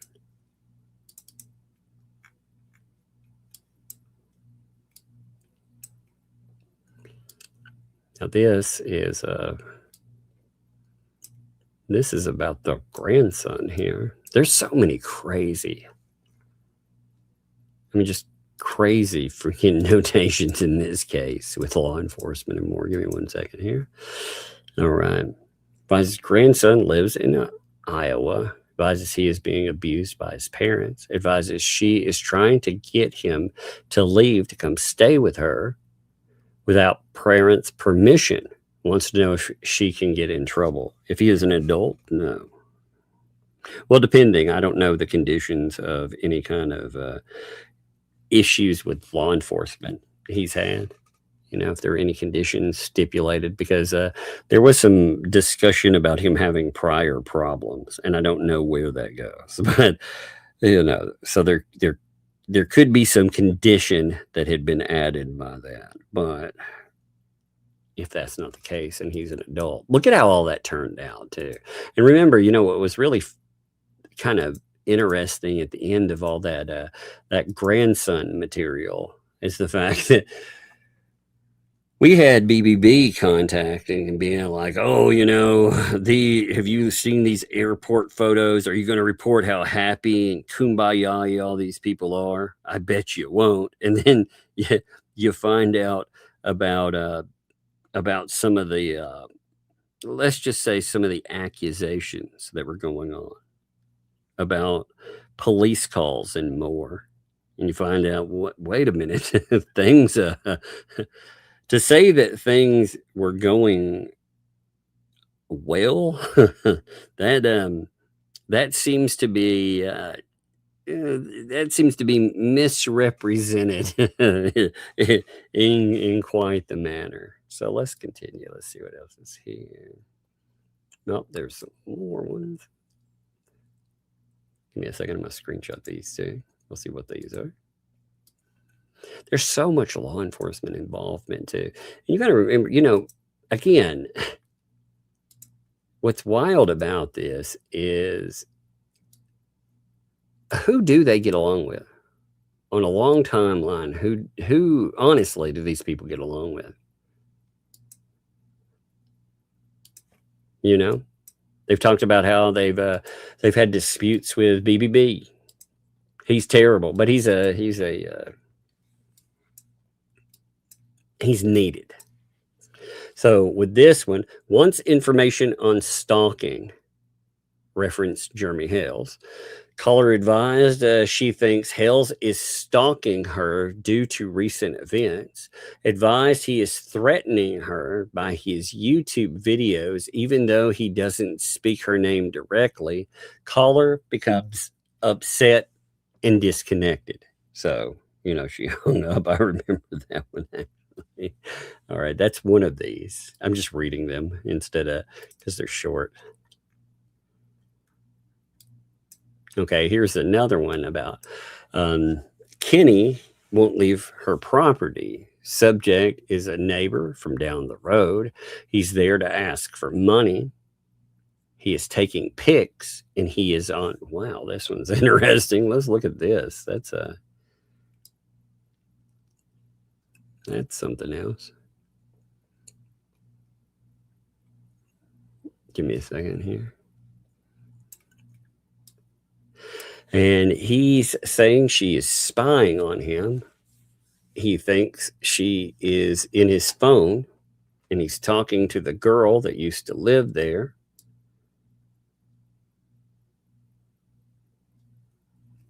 Why in the world? That one's a weird one. Okay, let's continue on. There's so much bizarre stuff bad at this story. All right, give me a minute. I might have to, again, the reason I'm clipping them is so I can read them. You know, again, I'm glad, like the way that they put them makes sense. You know, it works out. It shows them in reference. But, you know, any kind of document like that, it becomes difficult to read even when you zoom in on it. So, just like I say, give me a second and I'll read them to you as they come up. This is the report with John Cook. This was on 8/8/2023. I was dispatched to the residence everyone knows in reference to a verbal disturbance. Upon arrival, contact was made with John Cook, who stated he was traveling on North Otter Creek Avenue when he observed Jeremy Hales committing an infraction. Now, John did not articulate what the infraction was. John then stopped his vehicle in front of Jeremy's property and began video recording Jeremy Hales. John and Jeremy then engaged in a verbal argument, which was recorded by John and shown to me on scene. The video showed both and John and Jeremy issuing verbal challenges to each other, but no specific verbal threats were made. The video observed then shows Jeremy walking away from John's vehicle and returning to his property while John drives away towards his residence. Due to viewing the detailed video on scene and observing no assault or battery occurring, no contact was made with Jeremy Hales, nor did he summon law enforcement. Due to ongoing disputes between John and Jeremy, John was advised to attempt to avoid further confrontation by not driving past Jeremy's property if other routes existed for traveling. Now that's interesting, isn't it? Because they always talk about Jeremy needs to take alternative ways of travel. Well, they've been told maybe you need to take some. That's weird, huh? John was advised to attempt to avoid further confrontation, though, not driving past Jeremy's property if other routes exist for traveling. This incident was documented for informational purposes due to ongoing dispute between John and Jeremy. I request this case be closed upon completion of this report. One reason that they're, going and logging all of this too as an informational report, it's because there's the expectation that something may escalate and occur. Like, that's a frightening thing too. Law enforcement doesn't just take down information for the hell of it. Like I said, they think that something may happen, and very much so. I mean, the way that this stuff is going on, I think all of us wonder whether or not something will happen over time. Let's see what else is here. Okay, here's two more. Like I said, you just have to give me a minute. I actually don't mind doing them this way. And again, if you would please, there is the link at the top of the description. If you would go to the channel, there are plenty of video, shorts, and more that deserve recognition. There's some pretty good ones on there. And as far as informational people, like, these are some very, there's a handful of people that are really, I mean, I'm sure there are more of you out there, by the way. But I know that there's a handful of folks out there that are just very, very good at finding things. And you deserve a lot more accolade and praise. Let's see where the numbers are at right now. Let me check. Oh, Venomous Venom here. So they're up to 575, which is good. We're moving along a little bit. Like I said, you should go check the channel out, though. They have, again, as far as they have a Marla video. That's funny. Oh Lord, that's funny. They just uploaded a video about an hour ago. I didn't even see it there. But they have plenty of shorts, and there's a couple. Actually, there's one other one I think we'll look at in a minute. I think it's pretty good about scams and more. So let's check. Let's see what the law enforcement part is here. All right, for this one. Complaining advised subject, Jeremy Hales, ran toward her husband, making threats to fight him. Subject is no longer 10-12. No. Advised subject is wearing a blue shirt. Advised her husband drove by, recording the alteration. Oh my God. Jeremy ran toward me. He was trying to fight my husband. Uh-huh. I'm sure. Complainant advised John Cook and Lynette Preston have been harassing her. Advised they took a picture of her grandson offline and sent it to her, accusing her of beating her grandson. Advised the harassment has been going on for months, but the post regarding her grandson was on, I believe that says 5'6". Grandson is a 3-year-old male. Grandson is in, I'm not going to say where, with son and grandmother. Lynette Preston and John Cook are harassing her through Facebook and Messenger. Spoke to complainant. She advised someone was harassing her on Facebook. I advised her to make Facebook private and to block people. See, that's isn't that interesting too? They're like, hey, this person is trying to ruin my life. Well, why don't you make your shit private? What the fuck you say? I'm not doing that. What a helpful outcome. I'm telling you, it's the same kind of stuff. If there are threats and more, you end up running into that too. I can't even tell you how law enforcement deals or don't deal with anything. It's just, it's so ridiculous. They're like, yeah, private your stuff. No. I've had some crazy threats, and that's the kind of, they're like, well, who cares, basically. So that's that one. And there's one other one I want to show you real quick. I liked here. It was talking about scams. So give me 1 minute here. Yeah, we are moving along. 583 subscribers now. That's, I mean, again, just pulling up this randomly, we've pulled in about 60 subscribers. I'd like to see them grow more. Like I said, they do good work. Let's see. There's some interesting documents. Now they have music I'm going to mute out, and I'm just going to go through some of the screenshots that are in this video, just because I don't want to, here's a thing that you may not know about YouTube as well, just to note. Give me 1 second. Let me find that. With YouTube, even if something currently is public, it's for everybody to utilize out there, that doesn't mean it will be forever. They may turn around 5 years from now. There was recently, there was some event. Now I don't know anything about Roblox, but apparently there was an event a few years back where there was a song that was made public, and everybody was allowed to utilize, when making videos to hype up something that happened.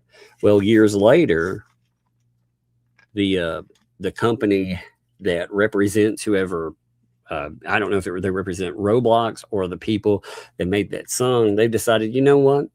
No more of that. So they've gone through and they're striking all the channels that they allowed to use it back when. So that's one of the things I'm careful about. If I see music, I don't know who exactly it belongs to. Could be theirs, not sure, but try to be careful. And again, this is Lynette Preston and the Many Scams and Lies, 1/27/2026. Not sure who she's talking to. Okay, we saw this. We saw that the other day, and we saw the commentary, which I thought was interesting. They're also, give me 1 second. I jumped too many. Actually, let me let it play. And then I think if I let it play, can't even tell if it's, there we go. I was like, I can't even tell it's playing. Here we go. Yeah. Again, the replies and stuff, we just went over those yesterday, which I thought were good. Okay. Now let's recall the lies when her grandson came to town here. Okay. This is back when I'll go to Walmart and pay the electric bill this morning. The kids are leaving. As you heard, I want to bring you your food card. too. So please tell them to hard it over. It's supposed to be handed over. Hard it over. They have food. I have been buying them whatever they want. They have been horrible, Lloyd. You do not know anything about them or their stories. Landon is an alcoholic. Remember, we went from, by the way, with the police records talking about Landon, and I want to bring him down. Jeremy Hales needs to give him work and all this other shit. I'm going to bring him out without parental permission or anything, too. Look at where we are now. It's strange. That whole story, that whole tale is so bizarre. They have been horrible, Lloyd. You don't know anything about them or their stories. Landon is an alcoholic and is now the product of his stepfather's beatings. He acts just as cruel and crazy as Price. It happens when the kids are so abused. He's always been my favorite, my boy that I raised. He is not that boy anymore. He's angry and abusive and needs mental help ASAP. So they wanted Lloyd to pay for their lives back when. I remember that. Here's claiming everyone is lying about her. HG and JC. I will never allow these lies to be spoken against myself and my family. You people, God forgive you, are the evilest people I've ever seen. God does not want me to hate you, and I'm trying to do as God wants me to do. My children who are my children, who are my children know the truth. And I know the truth. And at the end of all of this, you will know the truth. This is the new thing for some desperate YouTubers to make money. And we are now aware we are not alone in this. I will not keep nasty negative comments on my channel. I will use this to defend stupid lies being made against us. And I'm not by far a stupid woman. And I know you can't make people that are not willing to see what's in front of them. I feel bad for you because when you find out the truth, you're going to find out what you've been following. It's going to be very sick feeling in your stomach, but I have to, I will say shame on you now. Shame on you for hurting my child and hurting me and hurting John for no reason other than one person's word. Shame on you. There are two sides to every story, and most often there's always a third. God bless, and remember, nastiness does not look good on you. Shame on you. Shame on you. It's weird how, I mean, you have discussions about a dude pulling over and having confrontations against somebody, and they're like, but I'm still the victim in this. Don't you understand? I'm the victim. Man, we're up to $5.99. We're moving along now. We're right at 75 subscribers for Venom. That would be if for some reason later on, if you run across this stuff too, you'll notice on the screen that is at Venomous Venoms. So you can make sure to subscribe as well. Like I said, I'd like again, there are a lot of good people. I always try to throw in people as I remember or run across, and I've been meaning to shout out the channel here for quite some time. You know, they're closing it. You know, the other thing that I like about this too, you have places like the Fats that think that they're going to get people monetized, not because they tell the truth, but because they come out and they say the worst things, the most heinous things possible about people like a Hales. You know, they come out and they accuse of just, I mean, the most awful, horrendous crap. And meanwhile, you can go in because somebody's funny. You like the work they do, whatever. You can go in and you can help them along their way. I like that. So, to those out there saying I'm begging for money on here, you're a liar. You're a liar. I work to care for tortoises, and I have money to care for myself and pickles. I do not beg anyone. So stop and get a life. Oh, wait, here comes a raider. Hey, girl, what you doing? Been watching TV. Watching TV. Man. What you having a good day? Yeah. You are. Well, that's good. I love that. You know, I love that. I love the fact that you're having a fun day. Yeah.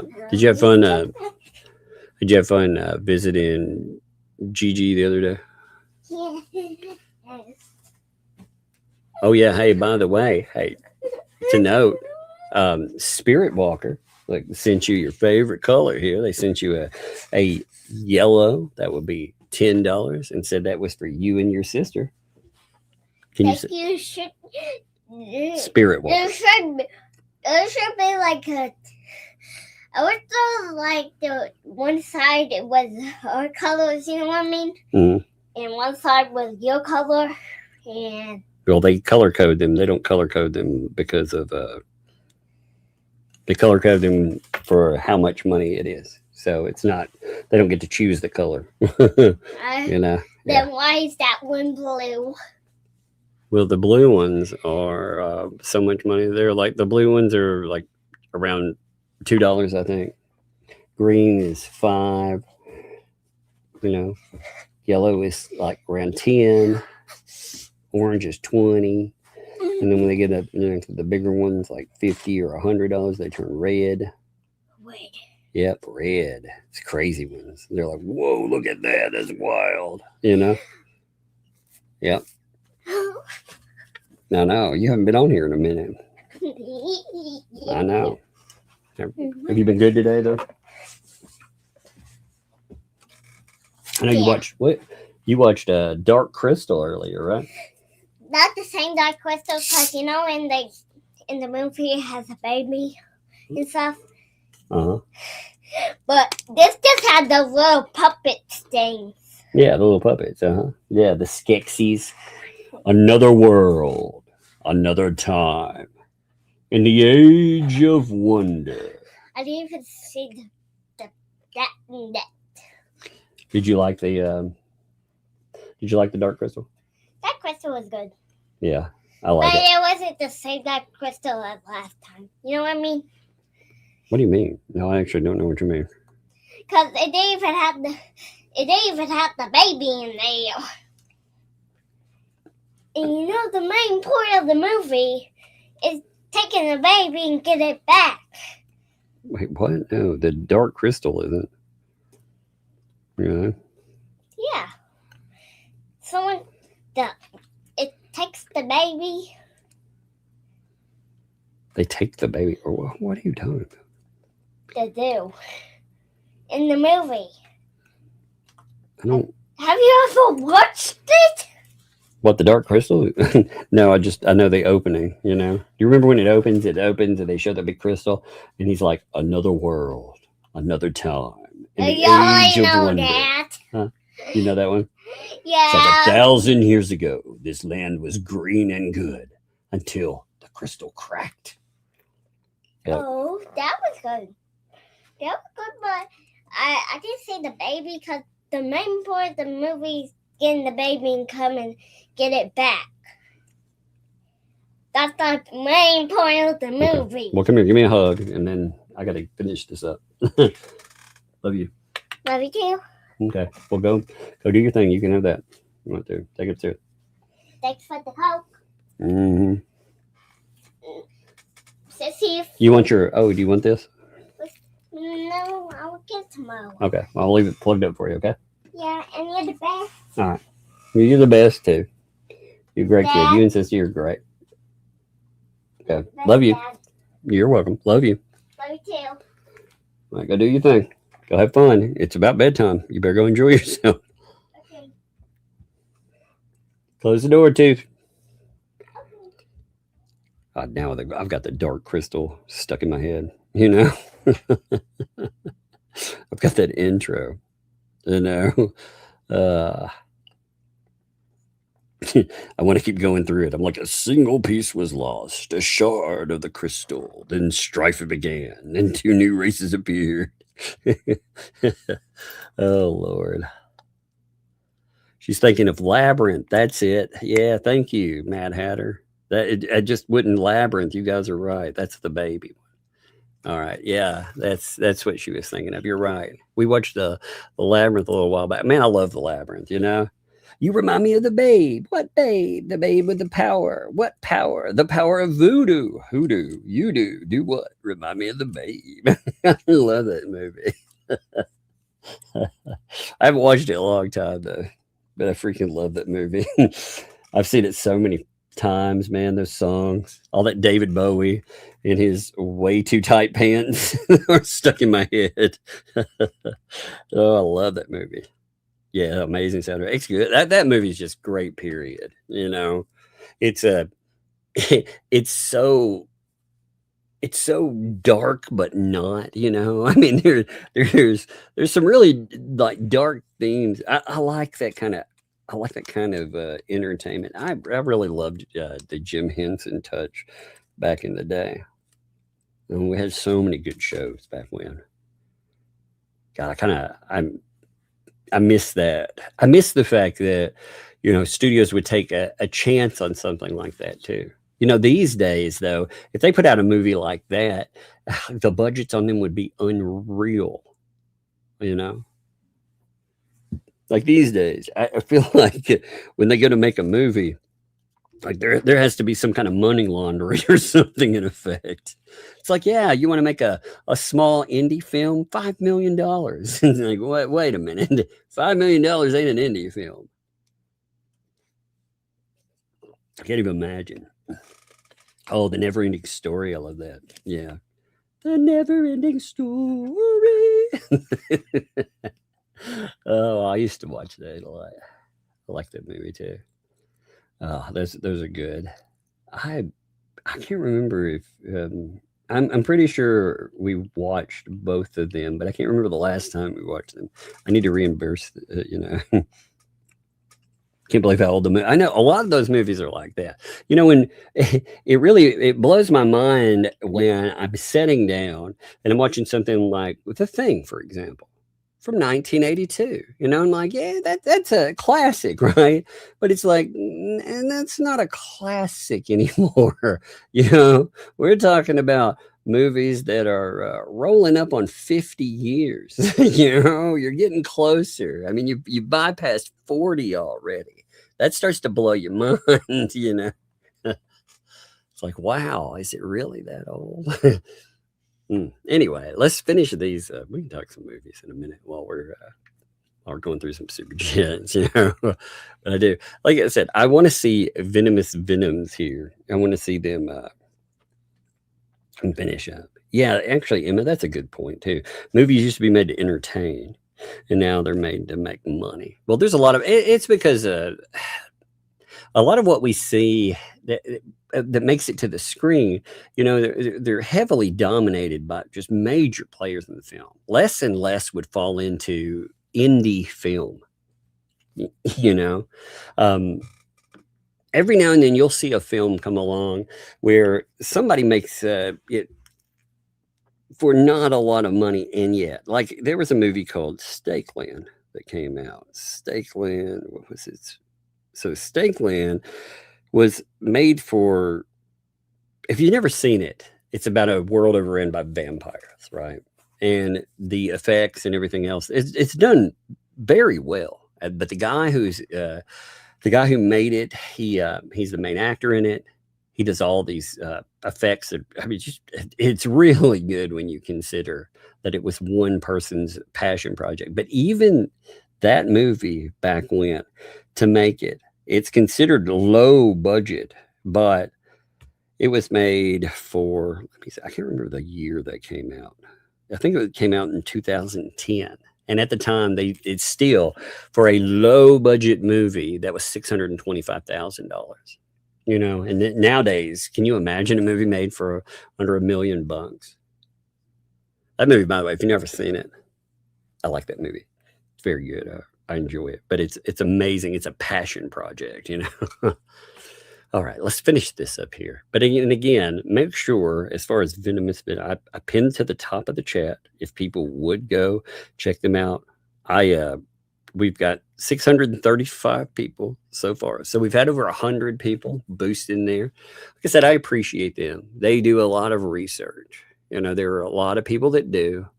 And I think all of those people, over time, we should kick Venomous Venom. We should kick them up to 1,000 subscribers for sure. So here, beg much, you know, to those out there saying I'm begging for money on here, you're a liar. You know, I care for tortoise. I have money, care for myself, pickles. I do not beg anyone. So stop and get a life. You know, John has created a PayPal pool, and I will keep everyone informed of donations going into the pool. We cannot name the law firm or attorney due to threats and calls, emails harassing the last one. This was the new. Remember when that came up? By the way, I'm very curious about how money went with that too. You know, the need was met too. Now we find out again in the aftermath of that the money was actually paid for mostly by, I'm going to guess, donors from the past, you know, where the fats have to come off of some of that donation money. And they lied about it. You know, the best thing about all of that is that they lied about it. They thought that we would never find out.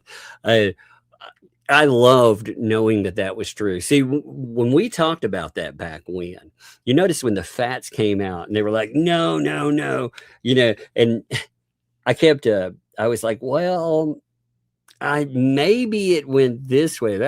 I knew it. I already heard about it. I already knew how it went, but I wanted to see how their reaction would be. So we were calling it exactly as it happened.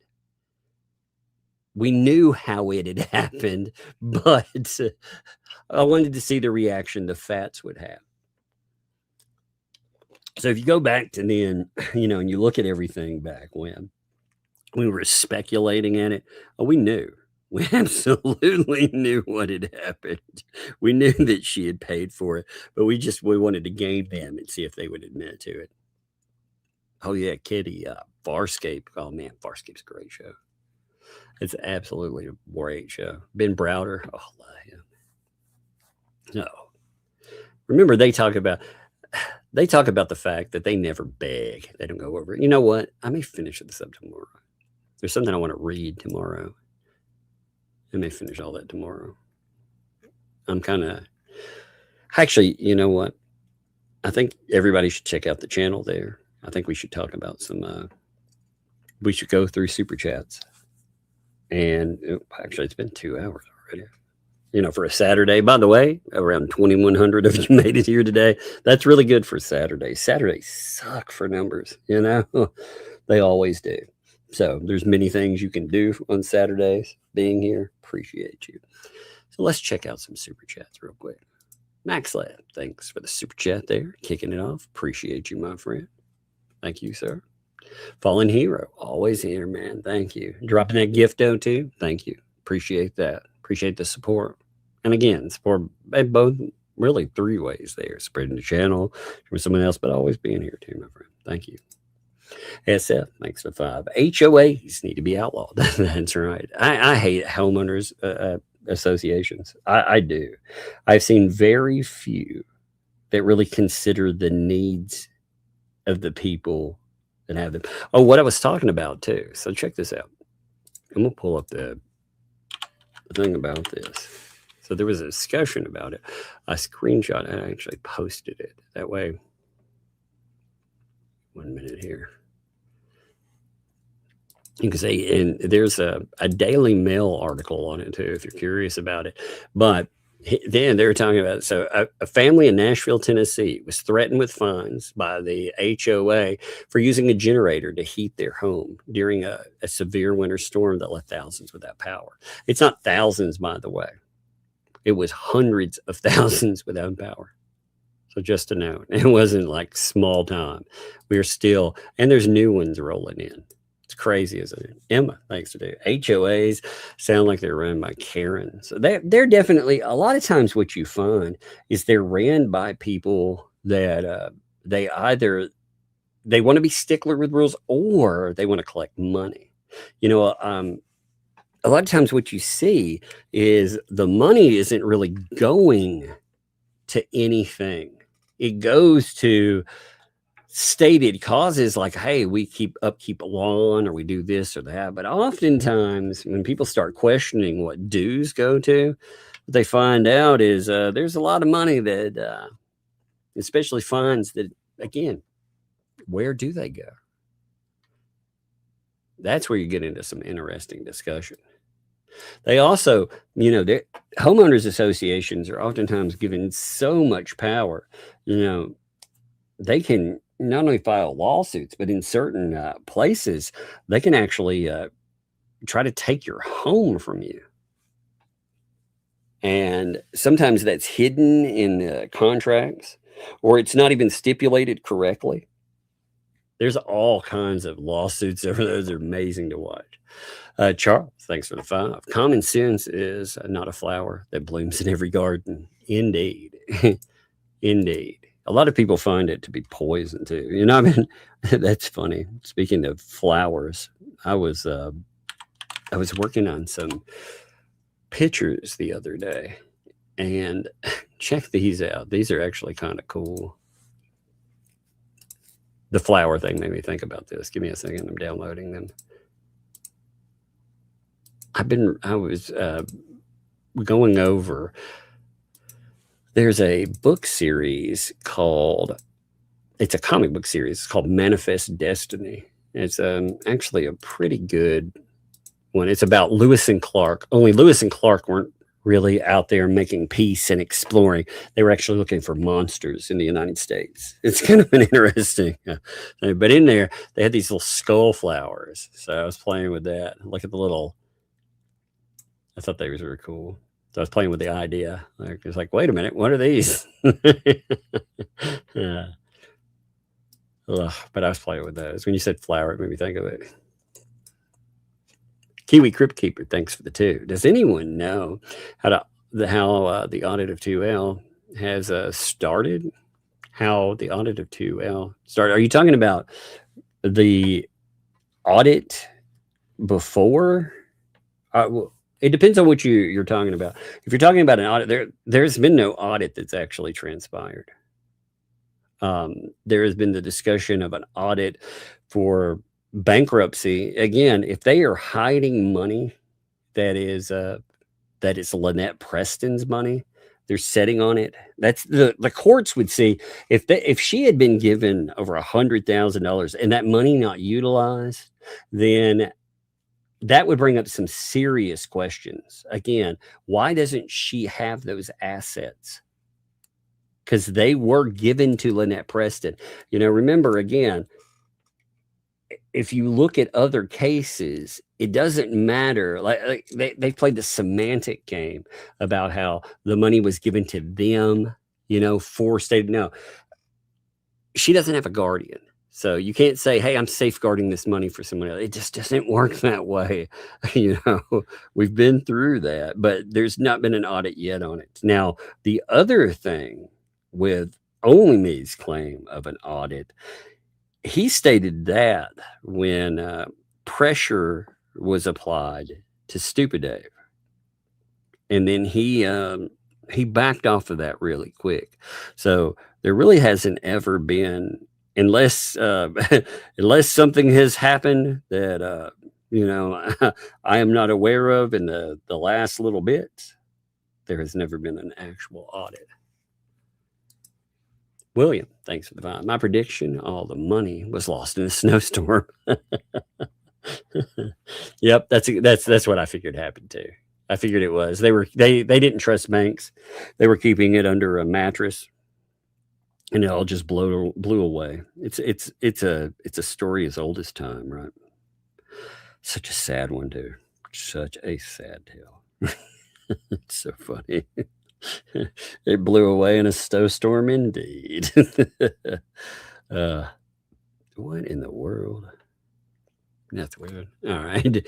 AKA the Cat Lady, thanks for the 19 months. Nick announced last night that Lips and Chips will be on his show in the near future. He invited them and they accepted. So we need to get him up to date. Yes, he will have people on. For me, I don't have people like that on my channels because they are the way they react sometimes when they are wrong. It's the same reason I don't have people on and allow them to debate as a neutral arbiter. But Nick has had good success with that. See, in the past, one of the problems, though, Nick ran into in the past was he had people on, they got butthurt because they look like fools, and they tried to flag the channel down. So Nick on there, though, he has had a lot more success at being able to deal with idiots, and I think it'll be interesting to see how that actually goes. He does need to look over some of their record because that would be pretty interesting to see. He needs to be able to challenge them with some of their own items. I'm curious too, when asked about background and more, how exactly they're going to respond. Like Lips, if she's asked about things like her dad, is her dad a nice guy today? Is he her biggest advocate that was misled by the mom, or is he this monster that, it just depends on the day. Did she grow up with millions, or was she deprived? It depends on the day. So it will be interesting to see how that comes together too. But, oh Lord, for me, like I said, I don't trust people to come on and not start screaming things like, start screaming about how the Yahtzees, that they agreed with them or some horrible thing. So, that's why I don't have a lot of that happen. Zace, thanks for the find there. Today's my birthday. Catch you on replay. All right, let's check this out. Birthday times are always the best. Let me put my headphones back on. I took them off for a minute. Give me a second. Got to put them back on. Happy birthday. Headphones From both of us to you. All of us. Everyone to you. Happy birthday. May all your dreams come true. Happy birthday. We love to have you here. Happy birthday. Here's to another year. And another year beyond, indeed. And appreciate you, my friend. I hope it has been great. Jack's mom, thank you for the gifted membership. I hope you're doing okay today, too. Appreciate you. Appreciate that. But very much appreciate you. Laura B. What's up, Laura B? Thanks for the 38 months. They give refunds to avoid jail. Yeah, but the problem with their idea of refunds is, again, they're playing this game with money. Like we completed projects in the past. Therefore, we get to pocket 40, 50, 60, 70. They were saying, again, the Barndo only had 18,000 left. So they're telling us that even if Only Me were the only donor out there, I mean, think about this. If he was the only donor, the Christmas thing and the fence, even though the fence was paid for with cards, let's just forget all of that. They're trying to tell us that those two things, this somehow cost them $38,000. Because there's only $18,000 left. Isn't that wild? It's crazy, isn't it? And that would assume he's the only person. There was never paid for with gift cards or anything else. Crazy stuff, huh? But yeah, they it'll be funny to see again what the deflection is for that. Andre, thanks for the honey glazed bread sticks with powdered sugar. It just sounds odd to me. Spirit Walker, thank you for the gifted membership there. Thank you, Spirit Walker, too. I appreciate that. I also appreciate the little one, too. That was awesome of you. And thank you very much. Jack's mom, thanks for the 2 there. Did your bees survive the winter freeze? They always had before. I'm hoping they didn't. I hope they freeze to death. I know that may sound cruel, but I hate them. So I hope they freeze. Yeah. Gamer Jackie, thanks for the 5. Well, I said I could talk for Scotland. I said, yep, and bring home the gold. Hello, Hale. We could both talk the ear of deaf mule, sir. Indeed, that's the way you have to be. You know, if you if you want to have success, especially like in these areas of forums, you need to be well. Some people aren't this way, but I think it helps if you can and like to talk. You know, it also works. When Megan and myself, when we're doing something at the same time, both of us can talk, you know, and if the other person's having an off day, you can pick up their slack. Man, if I'm on a big day, you can tell, like when I really am just on a talking day. Like today, man, I'm just talking about whatever. Yeah. That'd be fun to get together. You know, like I said, the show also, it isn't necessarily what the show is covering. Although I did today as a main topic, I wanted to discuss the refund thing. Because again, if permits aren't there by January, the end of it, you know, and yeah, as far as we know, there'd been no movement whatsoever with all of that. It was a promise that was made to donors specifically where they were complaining and complaining publicly. So we'll see how that goes. I think it's amazing, by the way. Like there will be, you know, there will be some kind of excuse that ends up coming out where they, again, how do you think they'll handle that? Do you think they'll just say they didn't say it at all? Because sometimes they handle it like that. You know, nope, never said that. You know, denial is one of their that's one of their main tools. Oh, we never said that. Oh, that's being misconstrued. That's not actually what I meant. What I meant was Lori, thank you for the 10 there. It's my birthday. Thanks for all you do, Tuck. Hey, it is your birthday. That is awesome. You know what that gets? Happy birthday! That gets a happy birthday. From both of us to you. Happy birthday. May all your dreams come true. Happy birthday. We love to have you here. Happy birthday.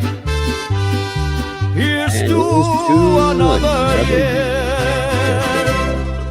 All right. Thank you. Appreciate that. Appreciate you. I hope it has been a great one, too.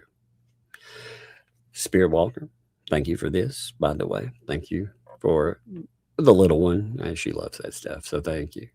Remember, by the way, we are celebrating the JJ Bean, so thank you.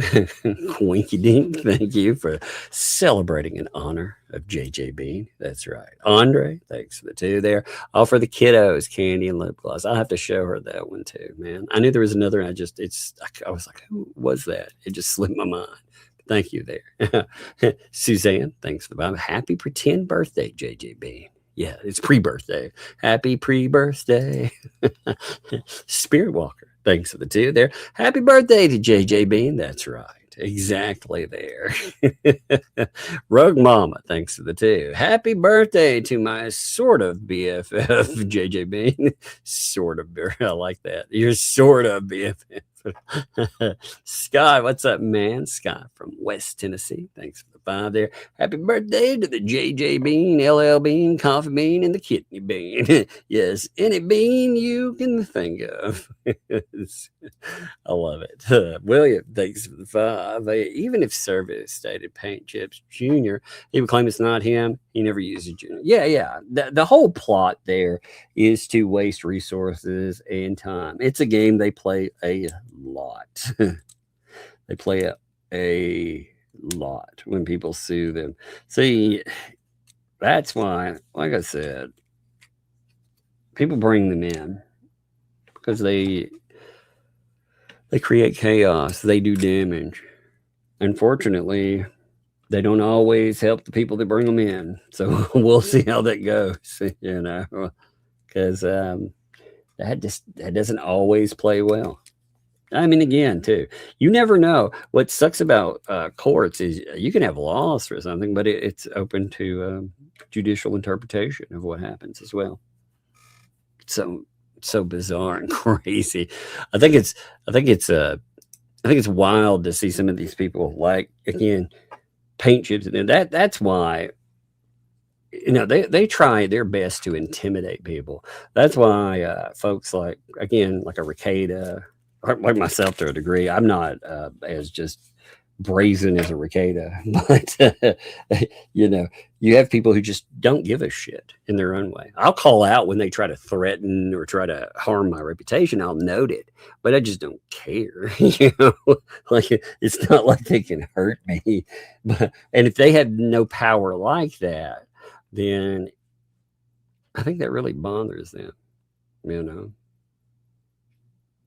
It's kind of funny. They do a lot of avoidance of people they can't do harm to as well. You notice that? Like, you notice how they try to run away from JJ Bean, for example. You notice how he gets to the point where he gets on their nerves, and they're like, "Oh, I don't want to deal with him." They remind me of Cartman. He's like, "Screw you guys, I'm going home." That's paint chips, especially. If you put a little prison outfit on Cartman right there, that would be freaking paint chips, man. Ugh. SF, thanks for that 5 there. Anyone who gave a super chat for LMNOP and a % taken away from YouTube, Fleece is going to reach in her pocket and make up the difference to make people whole. Yeah, right. Yeah, right. What they're going to do is nothing. I imagine that money has gone away. But as far as what they claimed, yes, they claimed that they were going to refund. So we'll see. I have no idea what that actually means. But again, remember, for the barn dough, they were claiming there was only $18,000. So they were lying from that anyway. And I'm sure that number will, I'm sure it'll change up over time. So we'll see. Emma, thanks for the 12 months. 12 months, baby. And JJ Bean, happy hatching day. Or whatever happened to you. I like that. However the hell you came into being. I like it. The Kiwi Crypt Keeper, thanks too. I vote for a mud jelly wrestling match. Oh, gross. Did you imagine that? Oh, that'd be so nasty. Bug Naked, thanks for the 5. Counter proposal, 1950s style car style chicken race. Yeah, either head to head or a race to a cliff. Again, you saw all of the stuff that was added into that challenge. There would be no way in hell that paint chips. First of all, he knows that that's not going to be allowed anyway. There's no way a court would allow that. But just in case they would, you notice all the all the different items that would allow him to essentially squirm his way out of it. I like that. I think it's funny because it points out the person that you're dealing with. He's like, "Oh, I'm afraid. I'm afraid something might happen. They might actually corner me, and then indeed." I kind of, like I said, I kind of like that. Man, if next month, if things are slower though, I have been wanting forever to go through all of that, all of the Preston Depot on my own, because we've never gotten to go through the whole thing. There always was something else. Next month, if it's slower, I'd like to sit down and go through that, all the audio for Ohio, just go over everything that's out there because it has been so long. Just listen to it. I've listened to like Rekieta go through, and I thought, man, every time I hear it, I hear more stuff to it. So I'd like to sit down and really go through and really give it time and attention, and say, no matter what, we go through there. Puzzle Puzzler, drop that membership. Thank you. Welcome. Thank you for the membership. Welcome to Tugs Thugs. Thank you. You've been here forever, but thank you for picking that up too. Appreciate you, Also, Cynic, thanks for the 5 there. I really want to see a charity boxing match between the Fats. That would be really funny. Seeing the well weights. Oh my God. Instead of welter weights, you have the well weights. Fight between Luthman and Stupid Dave would be worth it. Oh, that would be really funny. Oh my God. That would be in Cynic. Also, thank you for the 5. That means donating to Lisa Lee's Center for Malign YouTubers. Seeing the Fats fight each other IRL and not just online would be entertaining. Oh my God, they could have the mod fights for real. In this corner, chewing on a used chicken skin, it's 2XL. And in this corner, you could have the mods in another corner. That'd be amazing. Puzzle Puzzler, thanks for the 5 here. Sorry, Tug. I can't buy any super chats. No, because I'm saving my last $5 here. Going to Megan for her birthday. And whoops, never mind. I thought that one was funny when it came in. I like that. That's really funny. Travis, thanks for the 28 months. Hell, come down to the ranch in Texas. Walk in the woods. 2 walk in the woods, 1 walks out. They can have their duel. I'll put Kool-Aid, Bonnie, Hogs, lead it up. Indeed. He doesn't want to have one.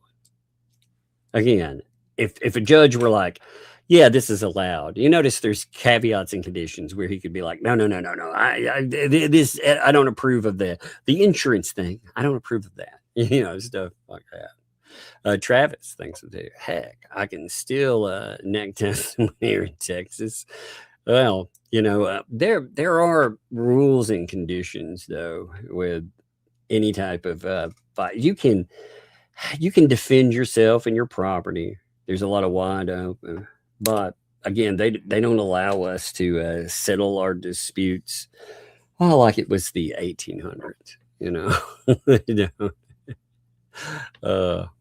What's up, the Karma? Thank you for the 2 there.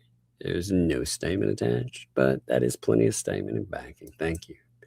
What's up, Liz Barnes? Thanks for the 5 there. Here's a wild idea. Duel by evidence. Show up and fight it out in front of a jury. Let's see who wins. Happy birthday, Just Jay. Exactly.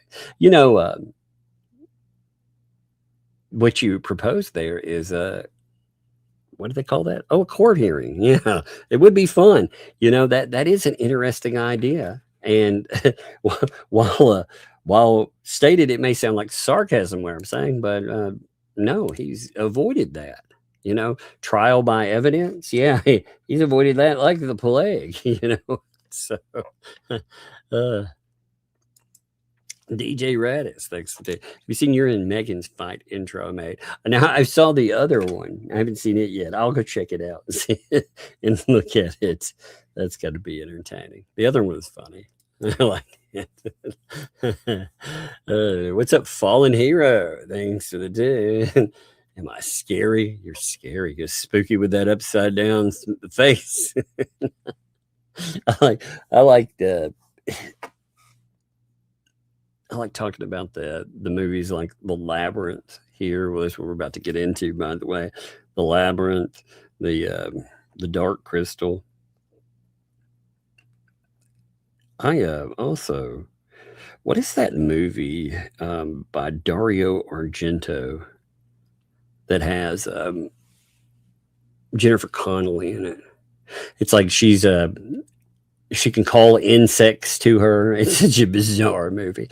It was released in the US. I think it's called Creepers, but what was it called? Is it Phenomena? Is that the movie I'm thinking about? That's a movie I think back to in that time too. But there are movies like Legend. I liked Legend back when. That was really good. Dragon Slayer, man, that was a great movie. You had later movies, that were like that, like Little Monsters, Drop Dead Fred. Of course, we had, if we want to go later, I like that movie Mirror Mask. You know, that's a much later movie. Willow, that's a movie that's kind of in the fantasy vein as well. I mean, man, God, I like to Return to Oz too. That was a really bizarre movie back in the day as well. What's up, Kim? Thanks for the 2 there. Labyrinth. Yeah, they take the baby. That is true. Thank you again for the clarification on that. A couple of you noted that, and I appreciate it. Travis, thanks for the 20 there. Here's something, brother, for Lug and Bug. Thank you, my friend, for whatever they want. Hit bets again. That's great there. But also, we'll let Germ and Duel out here. Hey, that would be the fat man duel. Yeah, there. Love you in the chat, minds. Getting to spend some time with my kids. That's great, dude. That is absolutely great too. I'm proud for you, brother. Very proud for you. Mad Hatter, thanks for the 2 there. She's thinking of Labyrinth. Yep. Thank you. Like I said, for some reason I could not put that together, but when y'all said it, I was like, yes, that's it. Emma, thanks for the 5. Movies used to be made to entertain. Now they're made to make money. Yep.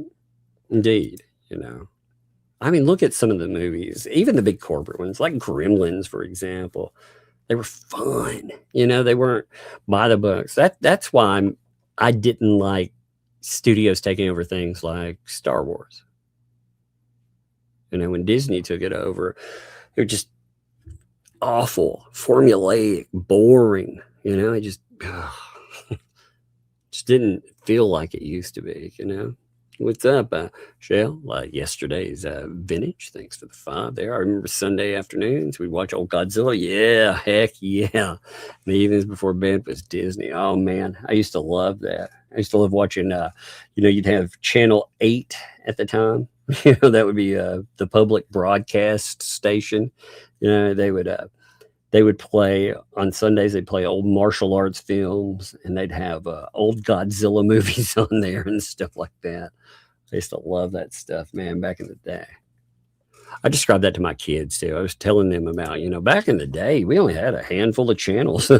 Like, can you imagine that now? You know, they flip. There's so much information at your hand, at your fingertips. You know, you turn on YouTube. Look, there's millions and millions of channels. You can't imagine like having 2, 4, 5.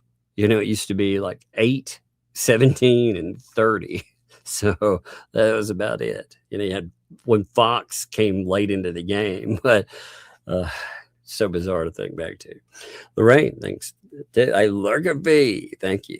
Back to the beginning. Well, thank you for that. Appreciate it. And Venom, what's up? Thank you, Venom, by the way. Appreciate you. Head start on Tug's pre-birthday JJ Bean party. Gotta have that party.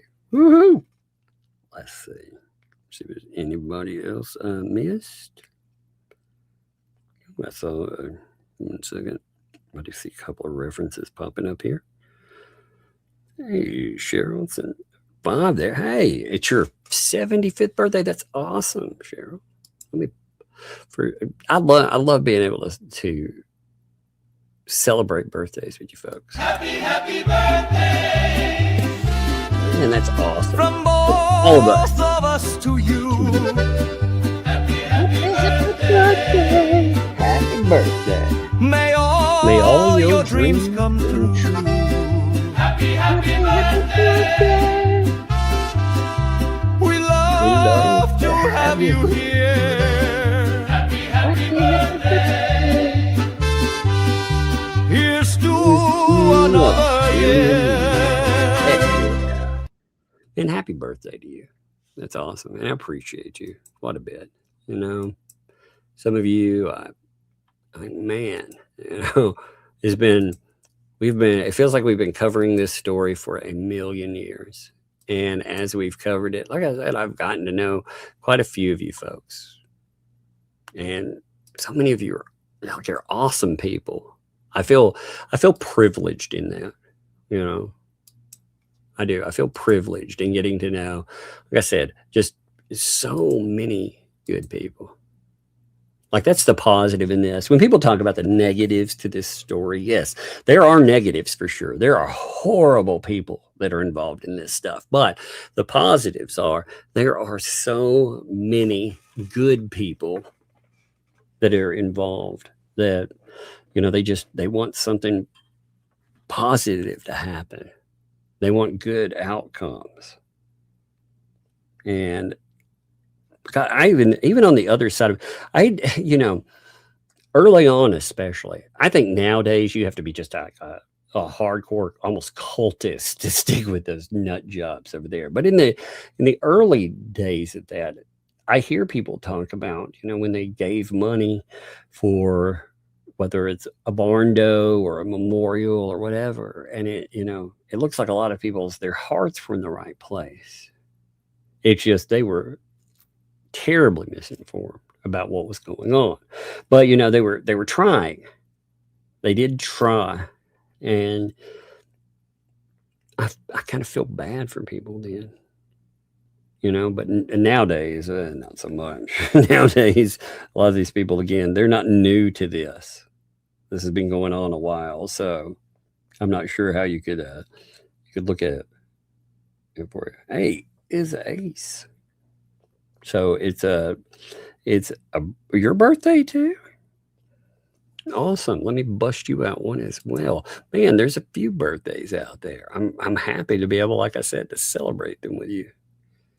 1 minute here. All right, let's bust it out. Happy birthday! Happy birthday with you as well. From both of us to you. Happy birthday! May all your dreams come true. Happy birthday! We love to have you here. Happy birthday! Here's to another year. Man, it's awesome. Like I said, I am proud to be able to celebrate birthdays with you folks. You know, it's awesome that you choose to spend your time. And I hope your birthday has gone great.